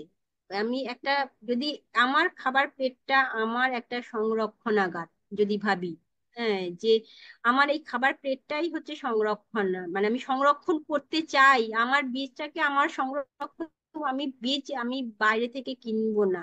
হ্যাঁ, আমার বীজকে যেভাবে আগে মানুষ বীজ সংরক্ষণ করতো, এখন কিন্তু বীজ সংরক্ষণের জায়গা আহ এই এই যে আহ, এই খাবার প্লেটের মাধ্যমে কি হয়, দেশীয় বীজগুলোর অনুসন্ধান করতে থাকি। তো এটা যে জায়গাটা বলছিলাম যে আমাদের দেশে প্রায় 8,000 রকমের ধানের বীজ ছিল, যেটা এখন 200 কি 300 রকমের মানে দেখতে পাওয়া যায়। তাও সেটা খুব কিছু কিছু মানুষের কাছে, কিছু কিছু মানুষ সংরক্ষণ করছেন বলে আছে, নাহলে সেটাও কিন্তু হারিয়ে যেত। তো এই কি আমাদের দেশীয় বীজগুলো আমরা হারিয়ে ফেলেছি, আমরা হারিয়ে ফেলেছি, আমরা অনেক কিছুই হারিয়ে ফেলেছি। হ্যাঁ, আমরা সচেতন নই বলেই হারিয়ে ফেলেছি। আমাদের চকচকে মানে ভাত খাবো, সাদা ভাত খাবো, আমি কেন কালো ভাত খাবো, আমি কেন লাল ভাত খাবো, আমি কেন মোটা চালের ভাত খাবো?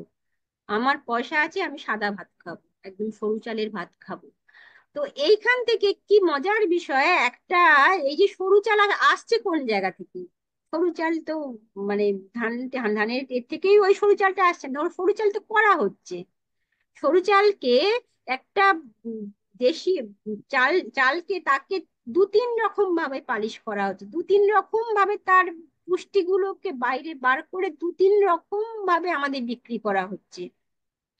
আমরা সচেতন নই বলেই তো আমরা সেগুলো বুঝতে পারি না, বলেই কিন্তু আমাদের খাবার নিয়ে আমরা সচেতন একদম নেই। আমরা যতটা রাজনীতি নিয়ে তুলকালাম করি, অত এ করি, মানে চায়ের আড্ডায় যত বেশি চায় চা গরম হয় রাজনীতি নিয়ে, তত বেশি সচেতন কিন্তু এটা খুব নিশ্চুপে ঘটে যাচ্ছে, বিষ ঢুকছে আমাদের শরীরে, ক্রমাগত বিষ ঢুকছে, আমরা যে খাবার খাচ্ছি ক্রমাগত ঢুকছে কিন্তু। এবং তার তো একটা ডেটা আছেই যে প্রত্যেক মানে এই এর মধ্যে যে শতাব্দীর যে প্রত্যেক পরিবারে একজন করে ক্যান্সারের পেশেন্ট আছে। একটা ট্রেন আছে, যে ক্যান্সার ট্রেন, মানে কোন জায়গায় কেন সেটা হবে? তো এই প্রশ্নগুলো নিয়েই কিন্তু এই কাজটা শুরু করি আমি। এখানে ওই তপন অধিকারী, যার কথা বলছিলাম আমি, যিনি আমাকে এই বীজগুলো দিয়েছিলেন, তো সেই বীজগুলোই কিন্তু এই প্রতিটা আইডলের মধ্যে ঢোকানো আছে, এবং ঢুকিয়ে আমি সিল করে দিয়েছি। এখন কিন্তু সেই বীজগুলো কিন্তু একদম সংরক্ষণ করা আছে, ওর মধ্যেই সংরক্ষণ করা আছে। আর চন্দ্রা মুখোপাধ্যায়ের কথা বলছিলাম, চন্দ্রা মুখোপাধ্যায়ের সাথে কাজ করি এই একটা কাজ আমি প্রায় গত ৩০-৩৫ বছর ধরে করেছি, সেটা হচ্ছে গ্রাম বাংলার মেয়েদের মধ্যে নিজস্ব এক ধরনের গান গাওয়ার প্রচল ছিল বা এখনো কিছু কিছু আছে। হারিয়ে যাবার আগে সেগুলোকে সংগ্রহ করে রাখাটা খুব দরকার ছিল, কেননা মেয়েদের নিজস্ব কণ্ঠ আমরা খুব বেশি শুয়ে। আমি পশ্চিমবঙ্গের প্রায় সব জেলাগুলো ঘুরেছি, বিভিন্ন গ্রামে গেছি। এই যে গ্রাম বাংলা বললাম, এই গ্রাম বাংলা তো আসলে কৃষিভিত্তিক বাংলা। তাই যা কিছু আমাদের পরব আনন্দ দিনযাপনের যা কিছু খুঁটিনাটি সব কিছুর সঙ্গেই কিন্তু কৃষিটা জড়িয়ে থাকে। যেমন যাওয়া একটা পরব দক্ষিণ পশ্চিমবঙ্গে, বাঁকুড়া, পুরুলিয়া, মেদিনীপুর, ছোটনাগপুরেরও কিছু কিছু অঞ্চলে হয়। নদীর বালি এনে তাতে 5 রকম 8 রকম শস্য দানা ছড়িয়ে দেওয়া হয়। এই ভাদ্র মাসে আউশ ধান উঠে গেছে, আমন ধান বোনা হয়ে গেছে। কৃষি ব্যবস্থা সঙ্গে যা এই সময় হবে যাওয়া পরব। ওই নদীর বালিতে শস্য ছড়িয়ে হলুদ জলে ছিটে দিয়ে তাতে অঙ্কুরোদ্গম করে যাওয়া ডালি তৈরি করা হবে, এবং করম গাছের ডাল এনে পুঁতে সেই যাওয়া ডাল সেগুলোকে রেখে সারা রাত ধরে মেয়েরা গান বাজনা করবেন শস্যের কামনায়। তো মেয়েরা আবার ভীষণ সাশ্রয়ী হয়। প্রথমে কোন সেই তেলেই হয়তো আর একটা কিছু ভেজে নেওয়া যাবে, তাই এরকম গান পাচ্ছি। প্রথমে রান্দিল বালে পুষ্প বড়া ভাজা, হরিদ্রা মাখিয়া রান্দে কদলীর মাজা ভাসুরি। অর্থাৎ বড়া ভাজতে তেলটাই বড়া টড়া ভেজে নেওয়া হচ্ছে, আর অল্প যে জল থাকবে সেই দিয়ে তখন হবে একটু তেতো ভেজে নেওয়া। কারলা কুন্দরি ভাজা সেই তো তরকারির মজা, কারলা কুন্দরি ভাজা সেই তো তরকারির মজা। শাক ভাজায় রসুন ফোড়ন দিদি জানো না, শাক ভাজা। অধিকারী খোরাগড় গ্রাম, হুগলি জেলার একজন জৈব চাষী। উনি ওনার নিজের অভিজ্ঞতার কথা বলছেন। ধান বা দেশীয় বীজ সংরক্ষণ করতে শুরু করলাম এবং আমার আশেপাশের চাষি তপন অধিকারী, সেটা নিয়েই উনি কথা আমার বলছেন। হুগলি জেলা চণ্ডীতলা 2 নম্বর ব্লক, বাক্সা জিপি, খোঁড়াগড় গ্রাম। আমার তো পুরুষের কৃষিকাজ, আমার বাপ ঠাকুরদারা প্রথম দিকে তারা কাজ করত, তারা প্রকৃতিকে সঙ্গে নিয়ে কৃষিকাজ করত, কিন্তু তাদের চিন্তাধারাটা আমার মতো ছেলে যখন আমি কৃষিতে ঢুকলাম, আমি বললাম না, এটা হয়তো ভুল চিন্তাধারা, এইভাবে এগিয়ে যাওয়া যায় না। আমি তখন আমার চিন্তাধারা ডাক্তার স্বামীনাথনের চিন্তাধারাটাকে উপলক্ষ করে এগিয়ে যেতে গেলাম, এগিয়েও গেলাম 8-এর দশক থেকে। তখন 8-এর দশক থেকে এগিয়ে যেতে যেতে ঠিক 12 থেকে 14 বছর পর আমি বুঝতে পারলাম যে এটা মনে হচ্ছে আমার এই এগিয়ে যাওয়ার পথটা ঠিক নয়। কারণ আমি দেখলাম প্রথম দিকে ফলনটা বাড়ছে, তারপর থেকে কিন্তু ফলন কমছে। আমার বাপ ঠাকুরদারা যেভাবে দেশীয় প্রজাতির চাষগুলো করতো, আমি সেগুলোকে এড়িয়ে নিয়ে গিয়ে আমি উন্নত জাত আনতে গিয়ে রাসায়নিক সার, রাসায়নিক বীজ প্রয়োগ করতে করতে করতে করতে পিছন দিকে পিঠ চলে যাচ্ছে, দেয়ালে পিঠ ঠেকে যাওয়ার অবস্থা। কিন্তু আগেকার দিনে বাপ ঠাকুরদারা চাষ করেছে, এই থেকেই আমাদের খাইয়েছে পড়িয়েছে, তারা কিন্তু জমি জায়গা বিক্রি করার কথা চিন্তা ভাবনা করেনি। কিন্তু আমার চিন্তাধারায় দেখা গেল যে কৃষির খরচ যখন এত বাড়ছে দিনের পর দিন, প্রথম দিকে সার কম দিতে হচ্ছিল, যত দিন যাচ্ছে তত রাসায়নিক সারের চাহিদা আরও মাটি চাইছে, দিতে হবে। আমি এই কারণগুলো চিন্তা ভাবনা করতে করতে দেখলাম যে এটা তো ভুল পথ হয়ে যাচ্ছে, তাহলে আমার এতে খরচ বাড়ছে, লোকসান হচ্ছে, ফলন কমছে, এর উপায়। তখন আমি দেখলাম যে পুরানো দিনের যে চিন্তা ভাবনা ছিল সেটাই সঠিক। এরপরে যে কাজটা আছে, এটা একটা আমার পারফরমেন্স, এই একই বিষয় নিয়ে, কিভাবে এনভায়রনমেন্টের, এই যে আমরা এই ভূবিজ্ঞানী সুদীপ কর আমাদের এখানে চাঁদেরহাটে এসেছিলেন। তো ওনার কথা শুনে তো আমরা মানে অবাকই হয়ে গেলাম যে আমার পায়ের তলা, আমরা যে কলকাতা নিয়ে এত বেশি গর্ব করি, এত এ করি, আর খুব বেশি হলে 12 থেকে 13 বছর, হ্যাঁ, তারপরেই নাকি আস্তে আস্তে মানে কলকাতার নিচে মাটি নিচে কিন্তু ফাঁপা হয়ে যাচ্ছে। একটা ভ্যাকেন্ট স্পেস তৈরি হচ্ছে, যে কোনো মুহূর্তে কলকাতা শহর ধসে পড়তে পারে। তো এই যে জায়গাগুলো, এটা কিন্তু ঘটছে, হবে। এবং আমরা না অনেক কিছু, যেমন করোনা দেখলাম, এরপরে খুব তাড়াতাড়ি অনেক কিছু দেখবো। এই দেখা, এই কেন দেখবো, এত তাড়াতাড়ি কেন দেখবো, সেটা তার জন্য তো আমরাই দায়ী। তো তো সেই বিষয়গুলো নিয়েই কাজ করার চেষ্টা এখানে, ওই একটা পারফরমেন্স, খুব ছোট একটা পারফরমেন্স মাধ্যমে আমি দেখানোর চেষ্টা করি যে কিভাবে আমরা বর্ডার খাড়া করছি, সেই বর্ডার গুলো কিভাবে মেল্ট হয়ে যাচ্ছে বা কিভাবে ভেঙে পড়ছে, আমাদের বিশ্বাসগুলো কিভাবে ভেঙে পড়ছে। তো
এরপরে একটা, হ্যাঁ, আই কান্ট ব্রিথ, এটা 2024-এ করা। তো যেভাবে আমরা এই যে এত পলিউশনের কথা বলি, বা শুধু কি পলিউশন, আমাদের পরিস্থিতি আমাদের এমন কিছু কিছু সময় মানে এমন জায়গায় দাঁড় করিয়ে দেয়, যে সময় আমার মনে হয় যে আমি শ্বাস নিতে পারছি না। সেই জায়গা থেকে, এবং সেটা বিভিন্ন অ্যাসপেক্ট থেকে, পলিটিক্যালি বলুন বা এনভায়রনমেন্টের জায়গা থেকেই বলুন, খুবই স্বাস্থ্যকর।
তাহলে আমরা একটু আলোচনা করি আহ, হ্যাঁ, মল্লিকার কাজ নিয়ে। তোমাদের, আমার দু একটা আছে মন্তব্য, প্রশ্ন, তোমরা বলো আগে, তারপরে আমি বলবো। আমি আমার আমার একটাই প্রশ্ন, সেটা হচ্ছে যে এটা তো একটা কোলাবোরেটিভ প্র্যাকটিস, কমিউনিটি একটা এনগেজমেন্ট। সেখানে সেখানে তো তুমি মানে বলেছো যে এটা তোমার কনসেপ্ট গুলো একটা জায়গায় চিন্তা ভাবনা থাকে, তারপরে আস্তে আস্তে সেটা ডেভেলপ করে। আর আহ, পরবর্তীকালে যে মানে লার্জার কমিউনিটিতে যখন ব্যাপারটা যাচ্ছে, মানে তোমার চিন্তা ভাবনা গুলো যখন আরো স্প্রেড করছে। আহ, সেই সময় কি তোমার এরকম মানে মানে সেই সময় এরকম কি কোনো আছে যে মানে ভার্চুয়াল কমিউনিটি তৈরি করে এই যে কনসেপ্ট গুলো, এই যে চিন্তা ভাবনা গুলো, সেগুলোকে কোনোভাবে আরো পরবর্তীকালে আরেকটু বেশি করে সেটা আহ, ছড়ানোর বা করার কোন রকম চিন্তা ভাবনা কি তোমার আছে? হ্যাঁ, মানে যেটা আমরা বলি তো যে মানে ভার্চুয়াল কমিউনিটি আর কি, মানে হ্যাঁ, ডিজিটাল। সেখানে হ্যাঁ, বুঝতে পেরেছি। তবে ভার্চুয়াল কমিউনিটি এখনো পর্যন্ত সেইভাবে কোনো আমি তৈরি করিনি, বা যে ভার্চুয়ালি একটা কমিউনিটি তৈরি করে এটাকে কিভাবে স্প্রেড করা যায় সেটা এখনো ভাবনা চিন্তাতে নেই। আহ, কেননা আমি এখনো পর্যন্ত একটা জায়গা যেটা প্র্যাকটিক্যালি জায়গা করার চেষ্টা করছি, চেষ্টায় আছি। যেটা একটা মোটামুটি 10 বছর গেলে আমি একটা জায়গা আমি বুঝতে পারবো যে আসলে এটা একটা লাগাতার একটা প্রসেসের মধ্যে দিয়ে এটা রান করছে। কোথা থেকে মিনিমাম 10 বছর? 10 বছরটা কোন মানে সময় থেকে? না, না, না, 10 বছর মানে আমি যখন থেকে যে কাজটা শুরু করেছি, মানে কমিউনিটি এনগেজমেন্টের কাজ আমি আগে থেকেও করতাম, কিন্তু আমি এই যে হ্যাঁ, এনভায়রনমেন্ট নিয়ে এই মানুষ তার মানে তুমি নিয়ে বলছো মানে কোভিড এর সময় থেকে, তাই তো? দু হ্যাঁ, হাজার হ্যাঁ, আচ্ছা। হ্যাঁ, কোভিড এর সময় থেকে। তো সেখানে মোটামুটি 5 থেকে 6 বছর হলে মোটামুটি বুঝতে পারবো যে এটা কিভাবে রান করছে। সেখানে আমি নেই, মানে আমি না থাকলেও কিভাবে রান করছে এটা, হ্যাঁ, কিভাবে স্প্রেড করছে এটা, সেটা একটা বোঝা যাবে। আর তারপরে আরেকটু হয়তো পরবর্তী ক্ষেত্রে তো একটা ভার্চুয়াল যে জায়গা, আসলে প্রত্যেকটা মানুষই কিন্তু যারা সচেতন বা তার জায়গা থেকে কাজ করছেন, তারা কিন্তু বিভিন্ন রকম ভাবে কাজ করছেন। হয়তো অনেক গ্রুপ আছে ভার্চুয়ালি, অনেক গ্রুপ আছে যারা প্র্যাকটিক্যাল কাজ করছে, তার সাথে আবার একটা ভার্চুয়াল কমিউনিটিও তৈরি করেছে। হ্যাঁ, যে যারা এবং এক্সচেঞ্জ করছে। তো এখনো পর্যন্ত আমার সেরকম কোনো মানে মাথায় আমি করিনি যে আমি একটা ভার্চুয়াল কোনো কমিউনিটি তৈরি করব যার মাধ্যমে এটা স্প্রেড করতে পারে। এখনো পর্যন্ত সেই আইডিয়া এখনো নেই। আমার এখানে একটাই চিন্তা, সেটা হচ্ছে যে তুমি যে কোভিড এর সময় থেকে যে কাজটা শুরু করেছো, যে মানে মানে তুমি বাইরে যেতে পারছো না, একটা জায়গার মধ্যে বা চারটে ছেলেকে ডেকে নিয়ে এসে যেভাবে তুমি কাজটা শুরু করেছিলে সেই সময়টা, তার থেকে তো আরো খারাপ অবস্থা কোনো কোনো সময় আসতে পারে। সেই সময় তো একেবারে ভার্চুয়াল কমিউনিটিটা অপরিহার্য হয়ে যাবে। মানে সেই সেই মানে তোমার কাজের ওই জায়গাটা একটা হতে পারে। আমার আমার চিন্তাটা ওই জায়গা থেকে ছিল। না, না, আমি এটা হতেই পারে, হতেই পারে। এবং আমরা তো এখন দেখুন না, মানে এই তো এত কথা বলছি, এত সব এটা ভার্চুয়ালি তো বলছি। হ্যাঁ, সে তো 100 বার। তো এটা না হলে এটাও তো একটা স্প্রেড করছে। এই যে দাদা ইউটিউবে একটা যে হয়তো অবশ্যই যে এটা এক দেখছে, ধরনের। হ্যাঁ, তো এটাও একটা স্প্রেডিং এর জায়গা না? যে কাজ হচ্ছে সেখানে কিভাবে স্প্রেড করছে, হয়তো কোনো না কোনো ভাবে কারোকে একটা অনুপ্রাণিত করলো, বা কোনো না কোনো ভাবে তার মনে হলো যে হ্যাঁ এইভাবে করা যেতে পারে। এটাই নিশ্চয়ই। একটা এবং এই এগুলো করছে। শুরু হয়েছে ওই প্যান্ডেমিক থেকে।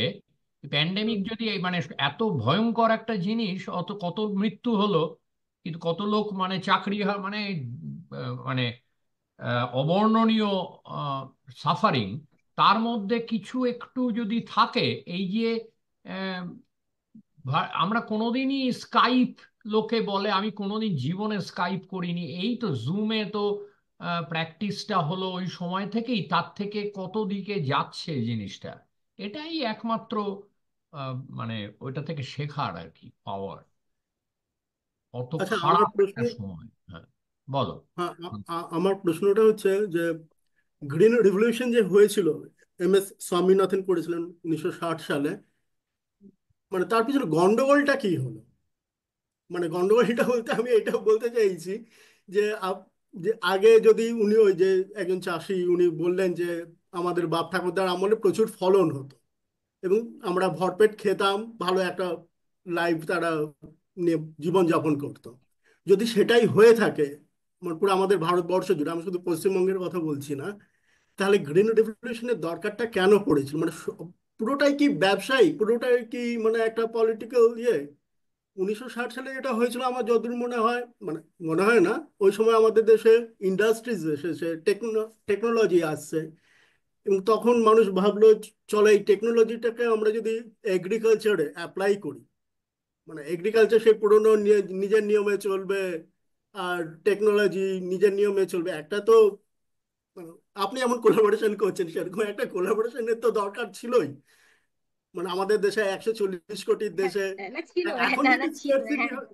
হ্যাঁ না, আমার প্রশ্নটা এসে তো ওই স্কেরসিটি যেটা হয়েছে খাবারের, ওটা কি আর্টিফিশিয়াল ছিল, ইচ্ছে করে করা হয়েছিল, নাকি মানে কি ছিল ব্যাপারটা, পলিটিক্সটা কি ছিল, আপনার কি মনে হয়? পলিটিক্স তো ছিলই, পলিটিক্স ছিল মানে সেটা তো এখন বোঝা হ্যাঁ সেটা যাচ্ছে, তখন তো এখনো বোঝা আছে, যায়নি। তো না, যেটা হচ্ছে সবুজ বিপ্লবের নাম করে বলা হয়েছিল, সবুজ বিপ্লবের মেন কারণ বলা হয়েছিল যে আমাদের এই যে গ্রোয়িং যে পপুলেশন, হ্যাঁ, যে এত মানুষের পেটে মানে ভাত জোগাতে হবে, তো খাদ্য দিতে হবে, তো এত মানুষ কিভাবে খাবে। তো সেটাকে মেন কজ দেখানো হয়েছিল। আর আমরা তো জানি যে প্রত্যেকটা মন্বন্তর, প্রত্যেকটা একে এবং সেটা ম্যানমেড, আমরা সেটা হ্যাঁ, প্রমাণ পেয়ে গেছি, একদমই। ইতিহাস থেকে তার প্রমাণ পেয়েছি। তো হ্যাঁ, এখানে বোঝানো হয়েছিল যে প্রত্যেক মানুষের মুখের গ্রাস তুলে দিতে হলে আমাদের প্রোডাকশন বাড়াতে হবে। তো এই প্রোডাকশন বাড়াতে হলে তাহলে কি করতে হবে? প্রোডাকশন তো এমনি এমনি বাড়বে না, বাপ ঠাকুর দ্বারা যেটা যে পদ্ধতিতে করেছিল তাতে প্রোডাকশন বাড়বে না। তার জন্য কি কি করতে হবে? রাসায়নিক সার দিতে হবে। এবং এই রাসায়নিক সার কোথা থেকে এলো? এটা আমরা খোঁজ করলাম না। এটা এলো হচ্ছে দ্বিতীয় বিশ্বযুদ্ধের পর থেকে। আমি একটা আর্টিকেল পড়েছিলাম, দ্বিতীয় বিশ্বযুদ্ধের পর থেকে এই যে এত যে বারুদের কারখানা এত যে বন্ধ হয়ে গেল যুদ্ধ থামার পর, এত যে ইনভেস্ট হয়েছে যুদ্ধে, তো সব থেকে বড় বেশি ইনভেস্ট হয় না? তো সেখানে এই বারুদ থেকে যে তৈরি হলো রাসায়নিক সার, সেগুলো এগুলো কোথায় বিক্রি করবে? থার্ড ওয়ার্ল্ড কান্ট্রির এইসব চাষাভুষোদেরই তো বিক্রি করবে। সেখানে সবুজ বিপ্লবের নামে বলা হলো যে তোমাদের এত যে পপুলেশন, এত তোমাদের না খেয়ে মরবে। আমাদের বোঝানো হয়েছিল যে তোমরা না খেয়ে মরবে, তোমাদের এটা করতে গেলে রাসায়নিক সার দিতে হবে, হ্যাঁ, এবং পেস্টিসাইড দিতে হবে, মানে পোকা মারা বিষ দিতে হবে। এগুলোকে বোঝানো হয়েছিল কেন বিক্রি করতে হবে যে। আর আমরাই তো সব থেকে বড় ক্রেতা এখনো পর্যন্ত। সমস্ত আমরা, আমাদের থার্ড ওয়ার্ল্ড কান্ট্রি আমাদের ডাস্টবিন সেই অর্থে, সমস্ত কিছু মানে আমাদের দিয়েই একটা ল্যাবরেটরি, আমরা ল্যাবরেটরির যে জায়গাগুলো, সেই হিসেবে ওটাই তো বলদ আসলে। আমরা সচেতন নই বলেই তো আমাদের বেশি খাওয়ানো যায়, ভুল বোঝানো যায়। এখনো বুঝছি, আমরা ভুল বুঝছি। তো গ্রিন রেভলিউশন যে মানে ব্যর্থ হয়েছে সেটা কিন্তু প্রমাণিত আজকে। এটা সবাই জানে যে এটা প্রমাণিত যে গ্রিন রেভলিউশন কিন্তু দরকার ছিল না সেই সময় দাঁড়িয়ে। আমরা আমাদের মাটিটাকে নষ্ট করে ফেলেছি। এখন আর এমন একটা জায়গা আমরা যে ফিরত যেতে হলেও, এই যে আমরা বলছি, চাষিরা বলছেন না যে আমরা জৈব চাষ করছি, কিন্তু আপনার মানে জৈব চাষ কিভাবে হবে? মানে পাশের জমিতে সে তো রাসায়নিক চাষ করছে কেন? সেই আমি এই যে পোকা মারা বিষ যে তৈরি হচ্ছে না, তে পোকা মারার জন্য কিন্তু একটা ন্যাচারালি সাইক্লিক এতে আছে, কিন্তু একটা পোকা আর একটা পোকাকে খায়, এরকম কিন্তু সেটা আছে। তো একটা পোকাকে মারার জন্য কি হচ্ছে, এমন এমন বিষ প্রয়োগ করা হচ্ছে, তার ফলে তার মধ্যে রেজিস্ট্যান্স পাওয়ার গুলো আরো বাড়ছে। সেই পোকাটা হয়তো তাৎক্ষণিক ভাবে মরলো, কিন্তু সে আরো প্রতিরোধ ক্ষমতা নিয়ে সে আরো জবরদখল করলো। তার ফলে কি হচ্ছে, আরো বিষ দাও, তাকে মারার জন্য আরো বিষ দেওয়া হলো, আবার তার রেজিস্ট্যান্স পাওয়ার সে বাড়ালো। তো এইভাবে দেখা যাচ্ছে কত পোকার মারা বিষ দেবে, কত পোকা মারা বীজ দেবো, কত আড়ি দেবো। এবং বীজগুলোকে মানে জিন মডিফাইড করা হচ্ছে, যে বীজের মধ্যে সেই পোকা মারার বিষের সেইভাবে তৈরি ল্যাবরেটরিতে তৈরি করা হচ্ছে যে ওই গাছটা খেলেই পোকাটা মারা যাবে। মানে আলাদাভাবে টেকনোলজি বলছে যে তোমাকে আলাদা করে বিষ দিতে হবে না, পোকা মারা বা বিষ দিতে হবে না। আমরা যেভাবে বীজটা তৈরি করে দিচ্ছি, ওই গাছের পাতা খেলে ফল খেলে এমনি পোকা মরে যাবে। তার মানে সেই বীজের মধ্যে সেই বীজটাই তো খাচ্ছি আমরা। তো পোকা যে বীজ খেয়ে পোকা মরে যাচ্ছে, তাহলে আমরা আমাদের ক্ষতি কতটা হচ্ছে। আর কি সাংঘাতিক ভয়ঙ্কর একটা জিনিস। হুম। তো এইভাবে তো ভুল বোঝানো সবুজ হয়েছে। বিপ্লবের সবচেয়ে ইয়ে হয়েছিল, মানে দেখা গিয়েছিল পাঞ্জাবে বোধহয়। পাঞ্জাবে সাংঘাতিক হুম, একটা কৃষি মানে একটা বর্ধিষ্ণু ব্যাপার হয়েছিল, আমার মনে হুম, আছে ছোটবেলায়।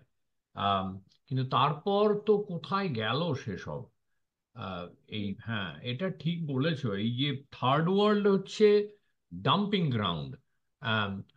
তারপরে হয়েছে এই যে গার্বেজ, প্লাস্টিক গার্বেজ ইত্যাদি, সাংঘাতিক, একদম ডাম্পিং গ্রাউন্ড দিয়ে, ওখানে দিয়ে আমি দেখতে চাই না, পশ্চিমের জগৎ সবচেয়ে গার্বেজ তৈরি করে, আমি দেখতে হুম, চাই না, ওখানে গিয়ে ফেল। হ্যাঁ, এই এই ওখানে গিয়ে ফেলে। কাম্বোডিয়া, এ ইন্ডিয়াতে ডাম্পিং, মানে গার্বেজ ডাম্পিংটা হয় কিনা জানি না, কিন্তু কাম্বোডিয়া বা আফ্রিকার দেশগুলোয় সব গিয়ে ফেলছে কোস্ট লাইনে, আর এই যাচ্ছে তাই। আর কারো কোনো আহ, হ্যাঁ, বলি। বলো।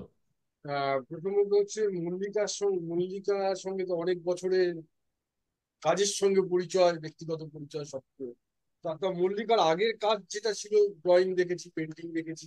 এই কাজগুলোর মধ্যে ফিমার বোনটাও তো একাডেমিতে শোটা দেখেছিলাম। আহ এদিক ওদিক এই এই কাজগুলো দেখেছি। তো এখানে আমার কতগুলো প্রশ্ন আছে।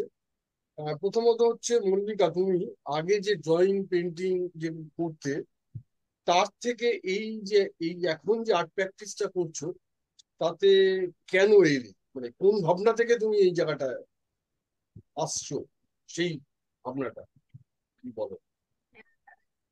ড্রয়িং পেন্টিংটা আমি করি না এখন, না তা না, আমি ড্রয়িং পেন্টিং এখনো করি, মানে পেন্টিং আমার কাজের স্বার্থে আমি যেটা বলার চেষ্টা করি, চেষ্টা করছি, তার এটা এখানে ড্রয়িং এর মাধ্যমে হতে পারে। আমি যেমন শাক নিয়ে যে কাজগুলো করছি, সেটা আমি ড্রয়িং এর মাধ্যমে ড্রয়িং করছি, পেন্টিং করছি, এখানে স্টিচের কাজও আছে। তো তো সেই জায়গাগুলো তো আছেই। এবং এখানে এখানে যে জায়গাটা বলার, এই যে কেন আমি, আমার মানে আমার খালি আমাকে প্রচন্ড রকম ভাবে হন্ট করে এই পরিবর্তনগুলো। এই পরবর্তী জেনারেশনের ক্ষেত্রে যে, ওই যে আমি বললাম, আমার ছেলের যেহেতু ডুশান মাসকুলার ডিস্ট্রফি আছে, আহ, ওর যে যেটা সেটা বলছি, ওর একটা প্রোটিন তৈরি, ওর মাসেলের মধ্যে প্রোটিন তৈরি হয় না। হ্যাঁ, এবং সেই প্রোটিনটা তৈরি হয় না, আমাদের যে ডিএনএ স্ট্রাকচারের মধ্যে 79 যে স্ট্রাকচার, তার একটা ঘর স্কিপ করে গেছে, এক্স অ্যান্ড ওয়ান স্কিপ করে গেছে। তো স্কিপ করে গেছে বলে এই বন্ডিংটা নষ্ট হচ্ছে। হ্যাঁ, তো এই মিসিং লিঙ্কের মতন আমি, আমার আমার কাজ ওখান থেকে, আমার ছেলে অসুস্থ হয়েছে এবং সে ভুগছে, সে আমি আস্তে আস্তে দেখতে পাচ্ছি, সে আস্তে আস্তে দুর্বল হয়ে পড়ছে। তো তার পেশিগুলো দুর্বল হচ্ছে, তার শরীরের মধ্যে প্রোটিন তৈরি হচ্ছে না। তো এখান থেকে এই যে গ্যাপ গুলো রয়ে গেছে না, সেখান থেকেই আমার ওই কাজগুলো, আমার প্রথম এর জায়গা কিন্তু ওখান থেকে, যে আমাদের সমাজে কি মিসিং লিঙ্ক নেই? স্কিপ কি করে যাচ্ছি না আমরা? আমরা কি অনেক কিছুকে বাদ দিয়ে কাটিং করে একটা লাফ মেরে মেরে যাচ্ছি না? তো ওই লাফ যে মারছি, মাঝের গুলো গ্যাপ কোথায় কোথায়, বন্ডিং গুলো নষ্ট হচ্ছে কোন জায়গা থেকে? তো ওখান থেকেই আমার মনে হয় আসলে এই যে একটা রিপেয়ারমেন্টের জায়গা, একটা ওই বললাম যে সুতোগুলো ছিঁড়ছে, আমি বুঝতে পারছি সুতোগুলো ছিঁড়ে গেছে। তো আমি কি সুতোগুলোকে আর একটু গিট্টু দিতে পারি না, রিপেয়ার করতে পারি না? এখানে যেহেতু মানে বলে রাখি, রিপেয়ারমেন্টের জায়গাটা বলছি যে এখন মানে আমার ছেলের ক্ষেত্রে যেমন জিন রিপেয়ারমেন্ট করা হয়, এক্সান রিপেয়ার করার একটা জায়গা, আসলে এটা এটা কোনো ওষুধ নেই। তো এখানে একটা ব- মানে বৈজ্ঞানিক নাম এসে, রিপেয়ার করা যদি যায়, ওটাকে যদি কেটে আর একটা যদি জোড়া যায় এই এক্সানের সাথে, তাহলে হয়তো প্রোটিন তৈরি হতে পারে। আদৌ সেটা হবে না, সেটা সেই উম, হওয়া সম্ভব নয়। তো এইভাবে ওই জায়গা থেকে আমি আমার কাজের মাধ্যমে, যে তাহলে আমাদের কোথায় আসলে স্কিপ করছি আমরা, সেখান থেকে কাজের প্রেরণা আসে। এবং এবং প্রতিটা সময় প্রশ্নটা তো নিজের কাছে কাছে আসছে, আমাকে তো বুমেরাঙের মতন আমার কাছে তো ফিরে আসছে। যাই কিছু খাচ্ছি, যাই কিছু করছি, যা দেখছি, হ্যাঁ, তো সব সবই আমার কাছে ফিরে তা এসে আবার তোমার প্রশ্ন ছেলের যে দিচ্ছে। এই অসুখটা, এটা কি পরিবেশগত কারণে, এটা কি না না, এটা পরিবেশগত এটা তো কারণে না, জেনেটিক, কিন্তু এটা জেনেটিকটাও জেনেটিক্যাল পরিবেশগত ডিসঅর্ডার। কারণে কি না আমি তো জানি না সেই। না না না, এটা জেনেটিক্যাল ডিসঅর্ডার। আমি প্রসঙ্গক্রমে বললাম যে আসলে কোন জায়গা থেকে আমি এই জায়গাটায় ঢুকলাম, কোন জায়গা থেকে আমার মনে হলো যে আসলে এই স্কিপিং এর ব্যাপারটা আসলে কোথায়, কোন জায়গা, কোন কোন কোন কোন ক্ষেত্রে ঘটছে। এটা শুধু শারীরিক ভাবে না, এটা সমস্ত সময় বিভিন্ন ভাবেই ঘটে চলেছে। এই জায়গা থেকেই মানে এক্সাম্পল দিলাম। ও তোমার প্রথম যে দুটো প্রজেক্ট, গ্রিন মার্কার আর ওয়েস্টল্যান্ড, এইটা তো কমিউনিটি বেসড একটা প্রজেক্ট। সেখানে বাচ্চা, তোমার ছেলেও আছে, অন্য বাচ্চারা আছে। এটা তোমার ওই জায়গা থেকে, মানে কোন জায়গা থেকে হচ্ছে সেটা বুঝতে পারছি। কিন্তু এখানে একটা প্রবলেম, আমি দর্শকের কথা ভাবছি। ধরো এই ভিডিওটা একজন আর্টিস্টের আর্টের প্রেজেন্টেশন এই ভেবে লোকে দেখা শুরু করলো। এই প্রথম দুটো প্রজেক্ট দেখে সেই দর্শকের তো ভিডিও তো যখন, নেই ওখানে প্রথম দুটো না না, project? এইটা এইটা যখন ভিডিও আকারে ও যাবে আচ্ছা আচ্ছা, ইউটিউবে, আমাদের প্রোগ্রাম। হ্যাঁ, তখন দর্শক দেখে তার মনে হবে এটা আর্টের। এই প্রথম দুটো দেখে সে হয়তো পুরোটাতে গেলই না, প্রথম দুটো দেখে মনে হতো সে কোনো আর্ট করছে। মানে সেটা তো একদম চার্জার আর্টের মানে এটা। না এখানে, হ্যাঁ না, এখানে মল্লিকা একটা কি জিনিস, বলবে শুনি, হ্যাঁ, কিন্তু এখানে এটাতে একটা আমারও। জিনিস আমি জানি না। আমি আর্টের এখন এই আমার চর্চার মধ্যে আমি আর্টের কোনো সংজ্ঞা দিতে চাই না। যে ওরা আমি তো আমি হয় না। আমি সংজ্ঞায়িত করতে চাই না আর্ট বলে, যে এইটা আর্ট আর এটা আর্ট নয়। আমাদের তো ওই আবার আমরা বললাম শেখানোর জায়গা। যে আমরা কেন ধরে নিচ্ছি যে আর্ট লিভিং অফ আর্ট, মানে আমাদের চর্চার মধ্যে, আমাদের সংস্কৃতির মধ্যেই তো আর্ট ছিল। আমরা কি ইউরোপিয়ান, ইউরোপ আর্ট কি আলাদা করেছে? আমাদের সংস্কৃতির মধ্যে আর্ট কিন্তু আলাদাভাবে ওইভাবে নেই, সম্পৃক্ততার মধ্যে আছে কিন্তু আর্ট। হ্যাঁ, কোথাও একটা ছোট্ট স্পার্ক পড়ে গেল, সেখানেই কোথাও একটা খুঁজে পেলাম কিছু একটা। তো সেইভাবে ছিল, যেটা ইউরোপ কিন্তু এই আমাদের এই শিক্ষা দিয়েছে যে আর্ট বলে একটা জিনিস আছে, আর্ট নিয়ে পড়াশোনা আছে, আর্টের নিয়ে তার সংজ্ঞা আছে। তো সেই রকম ভাবে আমরা ট্রেন্ড হয়েছি। সেই জন্যই মানে আমি আমার কাউকে আমি এ করার জন্য বলছি না, মানে আমার জায়গা থেকে আমি মনে করি আর্টের আমি কোনো সংজ্ঞা নির্ধারণ করি না। আমি, আমার বেঁচে থাকতে হবে, আমাকে নিঃশ্বাস নিতে হবে। হ্যাঁ, আমাকে ভালো খাবার খেতে হবে, ঠিকঠাক খাবার খেতে হবে। বিষ দেওয়া খাবার আমি খেতে চাই না। হ্যাঁ, তো তার মাধ্যমে এবং তারপরে আমি একজন আর্টিস্ট। তো হ্যাঁ। আমার ভাষা তো ওইভাবে প্রকাশ প্রকাশ পাবেই বিভিন্ন রকম। তো আমি এই সমস্ত কিছু নিয়ে আমি সমস্ত রকম একজন, আমি আলাদা করে আর্টিস্ট নই। আর্টিস্ট আলাদা হতে পারে না আমার মতে। তো সেই জায়গা থেকে আমি আর্টের সংজ্ঞা নির্ধারণ করতে চাই না। আহ না, আমি এখানে একটা জিনিস যোগ করে দিই। বিশ্বজিৎ যখন কথাটা তুললোই, মল্লিকা যা বললো তো তো ঠিকই, একদমই ঠিক। কিন্তু এখানে আরেকটা ব্যাপার আছে, যে এই প্রোগ্রামটা দেখে যদি কারোর মনে হয় এটা আর্ট নয়, তাহলে সে কে, আমি আগে প্রশ্ন করব। সেটা যদি মানে আর্ট লাইনের বাইরের লোক হয়, সকল আর্ট লাইনের বাইরের লোক, অ্যাকচুয়ালি তারা কিন্তু প্রশ্নটা কম করবে। তারা, কারণ এই যে সম্পৃক্ততা, এটা তারা খুব ক্যাজুয়ালি এটা নেবে। এই যে রিজেনারেটিভ ওয়েস্টল্যান্ড, এগুলোতে তারা ঢুকে যাবে এর মধ্যে। এটাতে প্রশ্নটা করবে আর্ট এর লাইনের ভেতরকার লোক, এবং তাদের আমি প্রম্পটলি বলবো গিয়ে একটু শিক্ষাটা বাড়াতে। কারণ এই যে ও যে বললো যে এই যে আমাদের সময়, হ্যাঁ এটা ছিল না। আচ্ছা, ইউরোপ থেকে এসছে যে আর্ট একটা, সেটাও ইউরোপেও এসছে গত 200-250 বছরে, যে আর্টিস্ট একটা আলাদা ব্যাপার, ঠিক আছে। কিন্তু দেখা যাচ্ছে গত আহ, অর্ধ শতাব্দীতে ইউরোপ, পশ্চিমের জগতেও একটা বিরাট মুভমেন্ট হয়েছে গত শতাব্দীতে, 200 থেকে শুরু করে তারপরে আহ, দ্বিতীয় বিশ্বযুদ্ধের পরে, যে আর্ট আর জীবনকে, আর্ট আর লাইফকে মানে তার সীমারেখা তো মোছা যায় না, সীমারেখা মুছবো এরকম একটা অ্যাটেম্প্ট নেওয়া। এটাতে প্রচুর আর্টিস্ট প্রচুরভাবে কাজ করেছে। এখন এই যে কি অদ্ভুত ব্যাপার, এই যে সম্পৃক্ততাটা যেটা অন্যান্য কালচারে ছিল, পশ্চিমে ছিল না, পশ্চিমে আলাদা করা হয়েছে, পশ্চিমেই আবার একটা মুভমেন্ট এই সম্পৃক্ততাটাকে এটাই তো সম্পৃক্ততা, ওই যেটা বলছে, সম্পৃক্ততাটাকে ফিরিয়ে আনার জন্য এটা সুতরাং এখন মল্লিকা যেটা করছে, সেটা ওই শিক্ষাটা বাড়ানোর কথা যে বলছি, এটা মানে আর্টের যে ডেফিনিশন তো হয় না, কিন্তু আর্টের যে প্যারামিটার, এটাকে কিন্তু স্ট্রেচ করা হয়েছে দিয়ে এই এই ধরনের প্র্যাকটিস। আজ না, কয়েক দশক ধরে এই ধরনের প্র্যাকটিস এর মধ্যে জায়গা পেয়েছে। এটা তো আর্টের মধ্যেই পড়ে, কিন্তু এখানে একটা ফ্লেক্সিবিলিটি আছে। ইনস্টিটিউশনাল ক্রিটিক নিয়ে এত কথা হয় চতুর্দিকে, একটা ফ্লেক্সিবিলিটি আছে। যদি এটাকে কেউ আর্ট না বলতে চায়, এই যে আমাকে আর্ট বলতেই হবে জিনিসটাকে, আম, হ্যাঁ, সেটারও একদম যুক্তি আছে যে কেন এটা আর্টের মধ্যে ধরা হবে।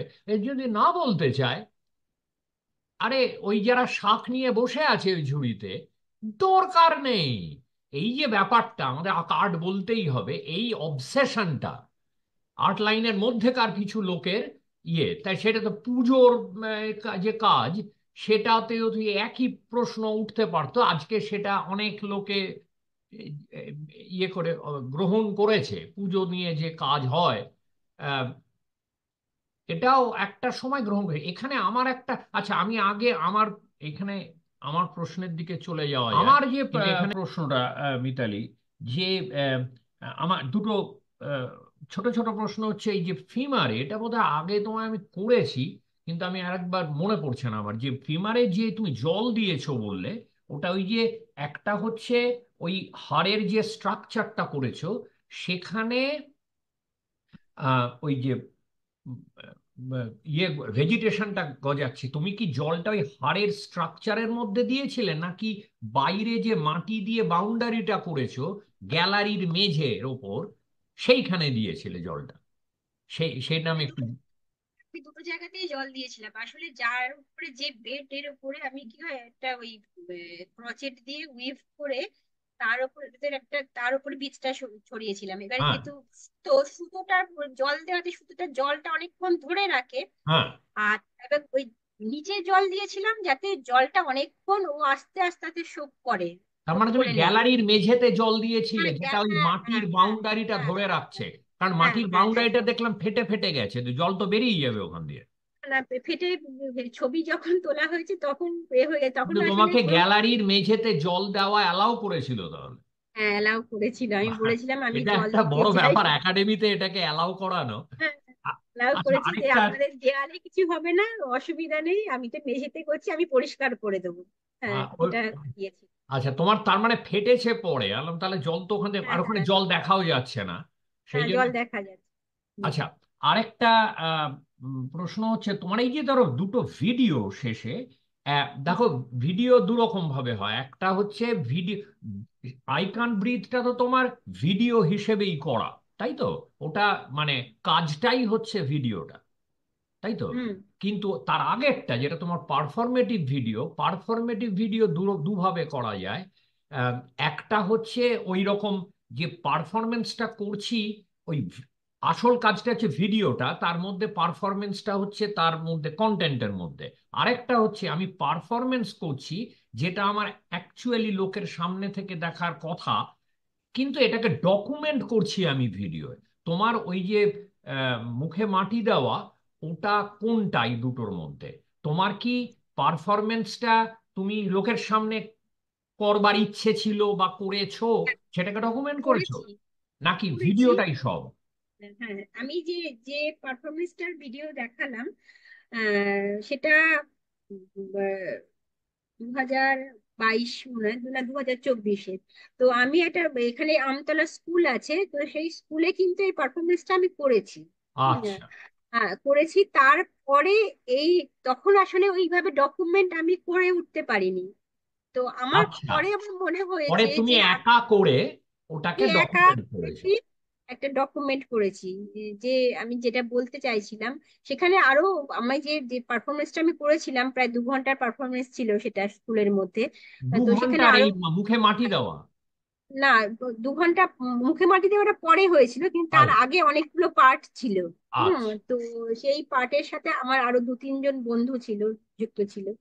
তো আচ্ছা। সেটা আবার 2 ঘন্টার তারপরে এটা, পারফরমেন্স, 2 ঘন্টা ধরে? হ্যাঁ, হ্যাঁ, টানা একদম হয়েছিল। তো তো শেষের দিকে আমি কি করেছিলাম, এই পারফরমেন্সের সাথে আমার মুখে এই পার্টিশন করছি দুজন, হ্যাঁ, কালো ড্রেস পরে। আর আমি আচ্ছা। হেসে হেসে কি করছি, জনগণ গাইছি। মানে আমার আহ, মানে হাসি মুখ আছে, কিন্তু আমি উচ্চারণ করতে পারছি না, কিন্তু আমার মুখ থেকে জনগণ মনে ওইটা আমার শুধু ওই সুরটা গোঙানির মতন করে বেরিয়ে আসছে। এখানে ওই ফার্মার প্রোটেস্টের যে জায়গা, কোথাও আমি বলতে চাইছি বলতে পারছি না, হ্যাঁ, আমি অথচ আমাকে জাতীয় সঙ্গীত গাইতে হচ্ছে। তো তো সেই জায়গাটা ছিল পারফরমেন্সের, স্কুলের পারফরমেন্সের মধ্যে। তো এখানে আমি আবার একটা অন্যভাবে দেখানোর চেষ্টা করেছি, ওই একই পারফরমেন্স একই রকম ভাবে, যে আমি নিজেকে নিজে ডিভাইড করছি, আমি আমার মুখটাকে আলাদা করছি, হ্যাঁ, চোখটাকে আলাদা করছি, সমস্ত নিজের মধ্যেই যে এতগুলো ডিভিশন করছি, শুধু নিজের মধ্যে ডিভিশন, মানে আমি, সেটা আমি নই। আমি যদি ফেসটাকে দেখি, আমি যদি এই ওয়ার্ল্ডের পার্ট, আমরা যে বর্ডার লাইনে সবসময় খাড়া করছি, আমার বর্ডারটাকে শক্তপোক্ত করছি অন্য বর্ডারকে ভেঙে, এই হুম। সেটাকেও যদি এইভাবে দেখা যায়, তো সেইভাবেও কিন্তু সমস্ত সময় আমরা বর্ডার ভাঙছি, বর্ডার গড়ছি, যুদ্ধ করছি, ধূলিসাৎ করে দিচ্ছি সব সময়, আর নিজেকে শক্তপোক্ত করার কথা ভাবছি তাহলে সেইভাবেই। এখানে একটা ইন্টারেস্টিং পয়েন্ট বেরিয়ে আসে যে তুমি হুম, যখন যেটা স্কুলে করেছিলে অন্যে তোমায় করে দিচ্ছে কালো ড্রেস পরে, হুম, যেটা তুমি হ্যাঁ, ডকুমেন্ট হ্যাঁ, করতে পারোনি, হুম, এখন তুমি যে নিজে এটা তো তুমিই করেছো, তুমি এই যে মাটি হ্যাঁ, হ্যাঁ, এটা আমি তুমি করেছো করেছি, হ্যাঁ। ক্যামেরা, এটাতে হুম, কিন্তু ওই ডকুমেন্টেশনের ওপরে গিয়ে এটার একটা নিজস্বতা তৈরি হচ্ছে অ্যাজ আ ভিডিও। তুমি হুম, মানবে তো সেটা? তোমার হ্যাঁ, ওই হ্যাঁ, একদম, একদম। পারফরমেন্সটা ঠিক থাকছে না ওইভাবে, কারণ এখানে আমরা ক্যামেরা ক্রপড ইমেজ, হুম, একেবারে ওই স্টিল ক্যামেরা বা স্টিল ক্যামেরাটাকে ক্যামেরা, রেখে হ্যাঁ, তুমি হ্যাঁ। করছো, বোঝা যাচ্ছে ওটা তোমারই হাত, তোমার বালা, তোমার আংটি, এগুলো বোঝা যাচ্ছে এতে। আর তারপরে তুমি যে ইন্টারেস্টিং ব্যাপার হচ্ছে যখন জল দিচ্ছ কিছু কিছু জিনিস পড়ছে না সময় মতো, তুমি একটু মুখের হুম, মাসল নাড়াচ্ছ বা চোখের পাতা নাড়াচ্ছ তখন পড়ছে। এই যে ছোট ছোট ব্যাপারগুলো, এটা কিন্তু এইটাকে একটা আলাদা কাজ হিসেবে, মানে তোমার ওই হুম। যে পারফরমেন্সের ডকুমেন্টেশন হিসেবে সেটা না, বড় কথা না, এখানে একটা আলাদা কাজ ডকুমেন্টেশন হয়ে দাঁড়াচ্ছে। কাজের হিসেবে সেইটাই আমি দেখানো একটু হয়। ক্ল্যারিফাই হ্যাঁ, হ্যাঁ। করতে চাইছিলাম আর কি। বাহ, বাহ, ইয়ে, না, তাহলে হ্যাঁ বলো।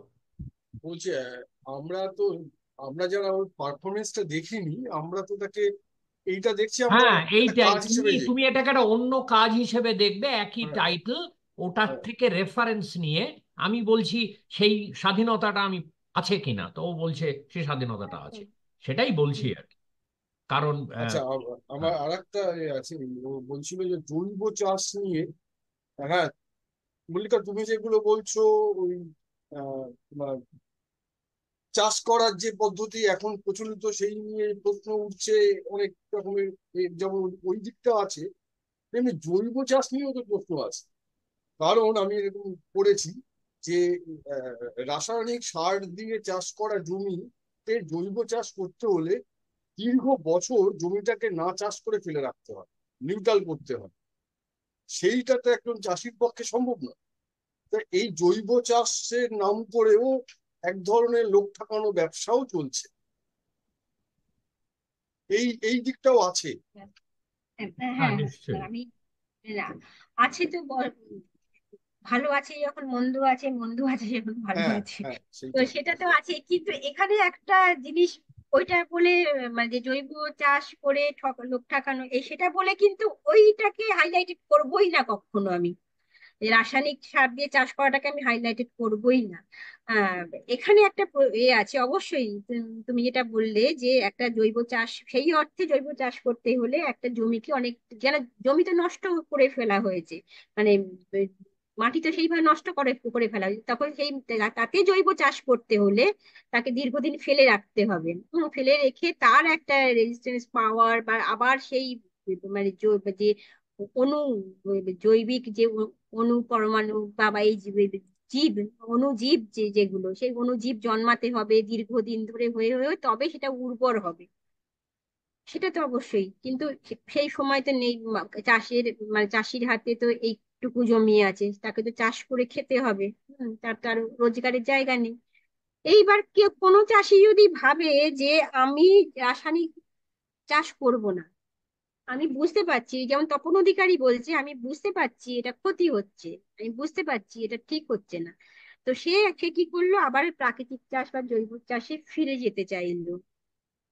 কিন্তু সে, তার জমিতে হয়তো সে 2 বছর সেই অর্থে, কেন তার জমি তো নষ্ট হয়ে গেছে, হ্যাঁ, তার তার রাসায়নিক সার দিয়ে দিয়ে সেই উর্বরতা নেই, কিন্তু সেই গোবর সার দিচ্ছে, তার বিভিন্ন পাতা পচা যে সারগুলো বিভিন্ন রকম ভাবে যে চেষ্টা করছে জৈবভাবে কিভাবে তাদের উর্বরতা শক্তি ফিরিয়ে আনা যায়। তো এই যে চেষ্টাটাকে বলবো আমি অনেক বেশি পজিটিভ, যে আমি ভুল বুঝতে পেরেছি, আমি আবার পুনরুদ্ধার করার চেষ্টা করছি আমার জমিটাকে, এটা একটা। আর আর তুমি যে বললে এই লোক ঠকানোর ব্যাপারটা, অবশ্যই আমরা উম, কি হয় দেখি না এখানে, ওই যে বললাম যে ব্যবসার জায়গা। আচ্ছা, এই এখন না খুব অনেকের মধ্যে এখন জৈবটা হেভি খাচ্ছে, খুব ভালো খাচ্ছে, তাহলে তাহলে এই জৈবর নাম করে তো আমি ঢোকাতেই পারি এই যেটা। সব এবার ব্যাপারেই। কিন্তু হ্যাঁ, কিন্তু যারা ঢোকাচ্ছে তারা ঢোকাচ্ছে, তার জন্য জৈব চাষ যারা করছে তারা কিন্তু এ নয়, কালপ্রিট নয়। হ্যাঁ, যারা এগিয়ে আসছে রাসায়নিক সার দিয়ে চাষ করার পরিবর্তে জৈব চাষ করছে, তারা তাদের সাধুবাদ জানানো দরকার। এবার যারা বিজনেস করছে এটা নিয়ে, যাদের বলছে, অনেকে বলছে যে আমাদের পক্ষে তো সম্ভব না, যে যে জৈব চাষ করে যে খাবারটা আসছে, যে সবজিটা আসছে তার দাম বেশি। অনেকেই বলছে তা আমরা কিভাবে কিনে খাবো, এই দেশীয় যে ধান বলা হচ্ছে সেটা কিভাবে কিনে খাবো, আমাদের পক্ষে তো সম্ভব না। এইবার দেখুন মানে একটা যে জায়গা যদি আমাদের কি হয়, আমাদের চাহিদা কম, যোগানও কম। হ্যাঁ, চাহিদা বেশি হবে, যোগান বেশি হবে। জৈব চাহিদা কিন্তু কম সেই অর্থে, কিন্তু একজন চাষি যে এত খরচ করে সে আবার একটা জায়গাকে আরেকটা পুনরুদ্ধার করার চেষ্টা করছে তার জমিকে, তার করতে গিয়ে তাকে যা যা করতে হচ্ছে, যে খরচ করতে হচ্ছে, হ্যাঁ, তো সেটা কিন্তু কম নয়। তার ফলে সে যখন তার বিক্রি করতে যাচ্ছে, সে দেখছে তার পাশে যে রাসায়নিক চাষের যে সবজিটা বিক্রি হচ্ছে সেটা দেখতে খুব ফর্সা চকচকে, সেটা কিনে নিয়ে যাচ্ছে মানুষ বেশি, আমারটা কিনছে না। হুম। এবার আমি তো বিক্রি করতে চাই, আমি কি করে বাঁচবো? তা আমাকে তো একটু দাম বাড়াতেই হচ্ছে সেই জন্য। কিন্তু আপনি যদি কেন, আমরা যদি সবাই কিনি তাহলে কিন্তু দাম কমবে, আমরা এটা ভাবতে পারি না, দাম তখন কমে যাবে, কিন্তু অটোমেটিক্যালি কমে যাবে। হুম। তো সেই জায়গা থেকে ভাবলেই, যদি আমার ভাবনাটাকে মনে হয় এইভাবে। মল্লিকা, তুমি এই জায়গাটা যে বিশ্বজিৎ যে বললো, হ্যাঁ, পুঁজিবাদ তো সমস্ত কিছুকে নিয়ে এই ব্যবসা করে। এই যে স্বাস্থ্য নিয়ে একটা বিরাট ব্যবসা চলছে, হুম ওয়েলনেস, সেই যোগব্যায়াম থেকে শুরু করে জিম থেকে শুরু করে, এর একটা বিশাল বিলিয়ন বিলিয়ন ডলারের ইন্ডাস্ট্রি। আমার মনে হয় তুমি এই যে তুমি যে উত্তরে যা বললে, এটা নিয়ে তুমি একটা প্রজেক্ট ভাবতে পারো আর কি। যে এই যে জৈব চাষের ওই যে ব্যবসা দিকটা তো আছে, কিন্তু এই যে এটা একটা খুব জমি ফেলে রাখা, আমি খাবো কি, বা এই যে আমার দাম বেড়ে যাচ্ছে কিন্তু কেউ কিনতে চাইছে না, এটা কিন্তু একটা ভেরি রিয়েল প্রবলেম। তাহলে তোমার ওই, একদম। তোমার যে চিন্তা ভাবনার ওই দিকটা, ওটাও যে তুমি কনসাস, সেটা খুব ভালো করে বোঝে। তুমি এইটা নিয়ে একটা প্রজেক্ট ভাবতে পারো, কিভাবে কি করবে সেটা তোমাকে ভাবতে হবে। কিন্তু এটা খুব ভালো একটা, এই তোমার কমিউনিটি বেসড প্রজেক্টের মধ্যেই একটা আহ, ভালো দিক তৈরি করতে পারে আর কি। যেটা তো ওই ওই তোমার খুব অতি সরলীকরণ, যে রাসায়নিক বনাম জৈব, আহ, এই জায়গা থেকে বার করে, মানে ওটা তোমার নয়, তোমার বক্তব্য, কিন্তু মনে হতে পারে তো কারো, সেইখান থেকে বার করে নিয়ে আসবে আর কি তোমার, যে তুমি এর অন্য দিকটাও জানো আর কি। আর একটা আমি বলি এই যে প্রসঙ্গে, মল্লিকার কথা প্রসঙ্গে আমার একটা অভিজ্ঞতার কথা মনে পড়ছে। আমি মেদিনীপুরে এক চাষির বাড়িতে ছিলাম কয়েকটা। তার আমি দেখেছিলাম সে যেটা করে, নিজে খাওয়ার জন্য সবজি চাষ করে একটা জমিতে, সেটা জৈবভাবে করে, উৎপাদন খুব কম, সেটা সে বাজারে বিক্রি করে, নিজে খায়। ঠিক তেমনি একটা পুকুরে মাছ চাষ করে, নিজে খায়। আর আমাকে বলছে শশাতে, শশা আর বেগুন, বলছে শশাতে রাত্রিবেলা কোনো একটা কেমিক্যাল স্প্রে করা হয়, সকালবেলা সেটা তুলে বিক্রি করা হয়, ওর সাইজটা বড় হয়ে যায়, পুষ্ট হয়ে যায় এক এক রাতের মধ্যে। তো সেইগুলো সে নিজে খায় না। আমাকে বললো যে এমন বীজ সেগুলো খাবেন না। আমি বললাম তাহলে আমি কি খাবোটা কি? হ্যাঁ, বাজারে মানে যেটাই পাওয়া যায় আমি তো না ইন্ডিয়াতে খেয়ে কোন থাকতে হবে রকম না। ওরা কাঁচা ভেজিটেবল স্যালাড ডেঞ্জারাস খাওয়া। ওরা আর সার বলে না, ওরা বলে বীজ দেওয়া। বীজ হ্যাঁ, বীজ হ্যাঁ, কথাটা ইউজ হয়। ভীষণ মানে ডেঞ্জারাস তোমার, মানে বুঝেছো? কোনো ওই যে স্যালাড, লেটুস দিয়ে, এ দিয়ে, টমেটো দিয়ে কোনো কাঁচা ইয়ে আমি ইন্ডিয়াতে গেলে খাই না। আহ, কারণ মানে এখানে যেরকম রেগুলেশনটা আছে, আমি জানি কোনটা অর্গানিক, ওখানে আহ, ভীষণ ডেঞ্জারাস, তোমার যে কোনো কিছু হতে পারে। মানে ক্যান্সার ফ্যান্সার বাদ দাও, তোমার ইমিডিয়েটলি একজনকে আমি জানি যার সিস্টিক সার্কোসিস হয়েছিল, অর্থাৎ পোকা। আমরা বলি না যে মগজে পোকা, পোকা নড়ছে মাথা, আমরা ইয়ার্কি মেরে, সত্যি তার একটা হুম। পোকা চলে গেছে, বলছে কোনো ভেজিটেবল থেকে ওই স্যালাড খেয়েছে, সেটা তাকে মারেনি কিন্তু বহুদিন ভুগিয়েছে সেই সাংঘাতিক মাথায় ব্যথা, এসব অনেক কিছু হতে পারে। এটা এটা খুব ভালো ধরেছো মল্লিকা, তোমার ওই আরো জমি একটা জায়গাটা থেকে আরেকটা। আরো একটা মল্লিকা, একটা বিষয় সেটা বোধহয় মানে মাথায় রাখতেই হবে, কেননা এনভায়রনমেন্ট শিফট করছে। তোমার যে ফনার বচনে যা লেখা ছিল, যা তুমি বৈশাখ জ্যৈষ্ঠ মাসে যা যা খাওয়া দরকার ছিল, সেগুলো তো আর এখন একটু একটু করে শিফট করছে এখন। মানে মানে তুমি হয়তো ওই ওয়েদারটা পাচ্ছ না, পার্টিকুলার ওই বীজ বা ওই আনাজটা হওয়ার জন্য উপযুক্ত সময় হয়তো শিফট করে যাচ্ছে, মানে সেগুলো একটা বিষয় আর কি, মানে ওটা একটা একদম একদম আলোচনার জায়গা থাকে। আর আরেকটা আগে জিনিস তোমার আমি, ছটা হ্যাঁ বলো। ঋতু, হ্যাঁ, আমরা তো ছটা ঋতু জানি, যে ছটা ঋতুটাকে আমি স্পষ্ট করে বুঝতে পারতাম আগে। এখন কিন্তু বুঝতে পারি না, হুম। ওভারল্যাপ করে যায় সব সময়। সেই অর্থে তিনটে ঋতুকে আমরা সেই অর্থে বুঝতে পারি, হ্যাঁ। আর বাদ বাকিটা বুঝতে, তিনটে ঋতুকে আমরা ধরতে পারি না। উম, এখন কিন্তু শরতের আকাশ কিন্তু ওই পেঁজাতুলো খুব কম দেখা যায়, হ্যাঁ। খুব কম খুবই দেখা কম। যায়। তো এই তো ওভারল্যাপ তো করছেই, ওভারল্যাপ করছে। এই গ্লোবাল ওয়ার্মিং হচ্ছে, এই যে বিভিন্ন রকমের যে যে জায়গাগুলো একটা ভারসাম্যহীনতা তৈরি হচ্ছে এনভায়রনমেন্টের মধ্যে, এবং সেটা কিন্তু স্পষ্ট হচ্ছে। আগে এত ঝড় কিন্তু আমরা দেখিনি। না না, আমি আমার অনেক কিছু হচ্ছে। জীবদ্দশায় আমফানের মতন ঝড় আমি প্রথম দেখেছি।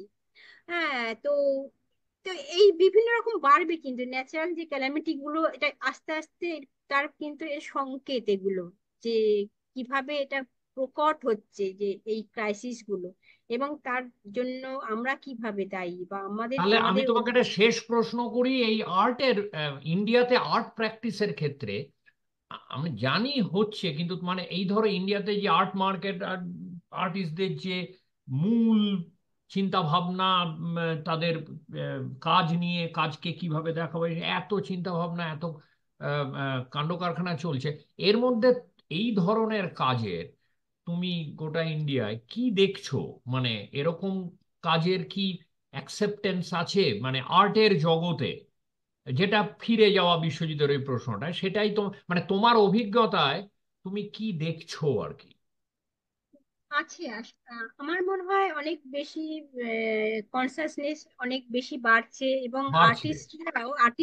আর্টিস্টদের মধ্যেও অনেক রকম ভাবে কাজ আছে যারা করছেন। আহ, বলবো না যে সবাই করছেন, কিছু কিছু আর্টিস্ট খুব সচেতন ভাবে এই ক্রাইসিস গুলোকে তুলে আনছেন তার তার জায়গা থেকে। সেটা কিন্তু আগের তুলনায় বাড়ছে আমি বলবো। কারণ কেননা এগুলোতে তো ফান্ডিং ক্রাইসিসের দরকার, সম্মুখীন, এইগুলো কোনো হ্যাঁ হ্যাঁ, কোনো সেলেবল প্রজেক্ট না, এটা বিক্রির জন্য না না ফান্ডিং না, দরকার এই একদম। ফান্ডিং এর বডি, মানে সংগঠন বা সংস্থা হুম। কটা আছে এই আর কি। হ্যাঁ, এই মানে ফান্ডিং এর জায়গা থেকে খুবই কম, হয়তো খুব দু একটা হয়তো আছে, কিন্তু ইকোলজিক্যাল ফান্ডিং খুব দু একটা আছে, খুব বেশি নেই। হ্যাঁ, কিন্তু আছে, সেটা তো আছে। আর প্রবণতা আর্টিস্টদের মধ্যে এই বিষয় নিয়ে কাজ করার প্রবণতা আমি আগের থেকে বেশি দেখতে পাচ্ছি। প্রবণতা অনেক বাড়ছে। আচ্ছা, তাহলে আমরা আজকে এখানেই শেষ করি। ভালো হলো প্রোগ্রামটা।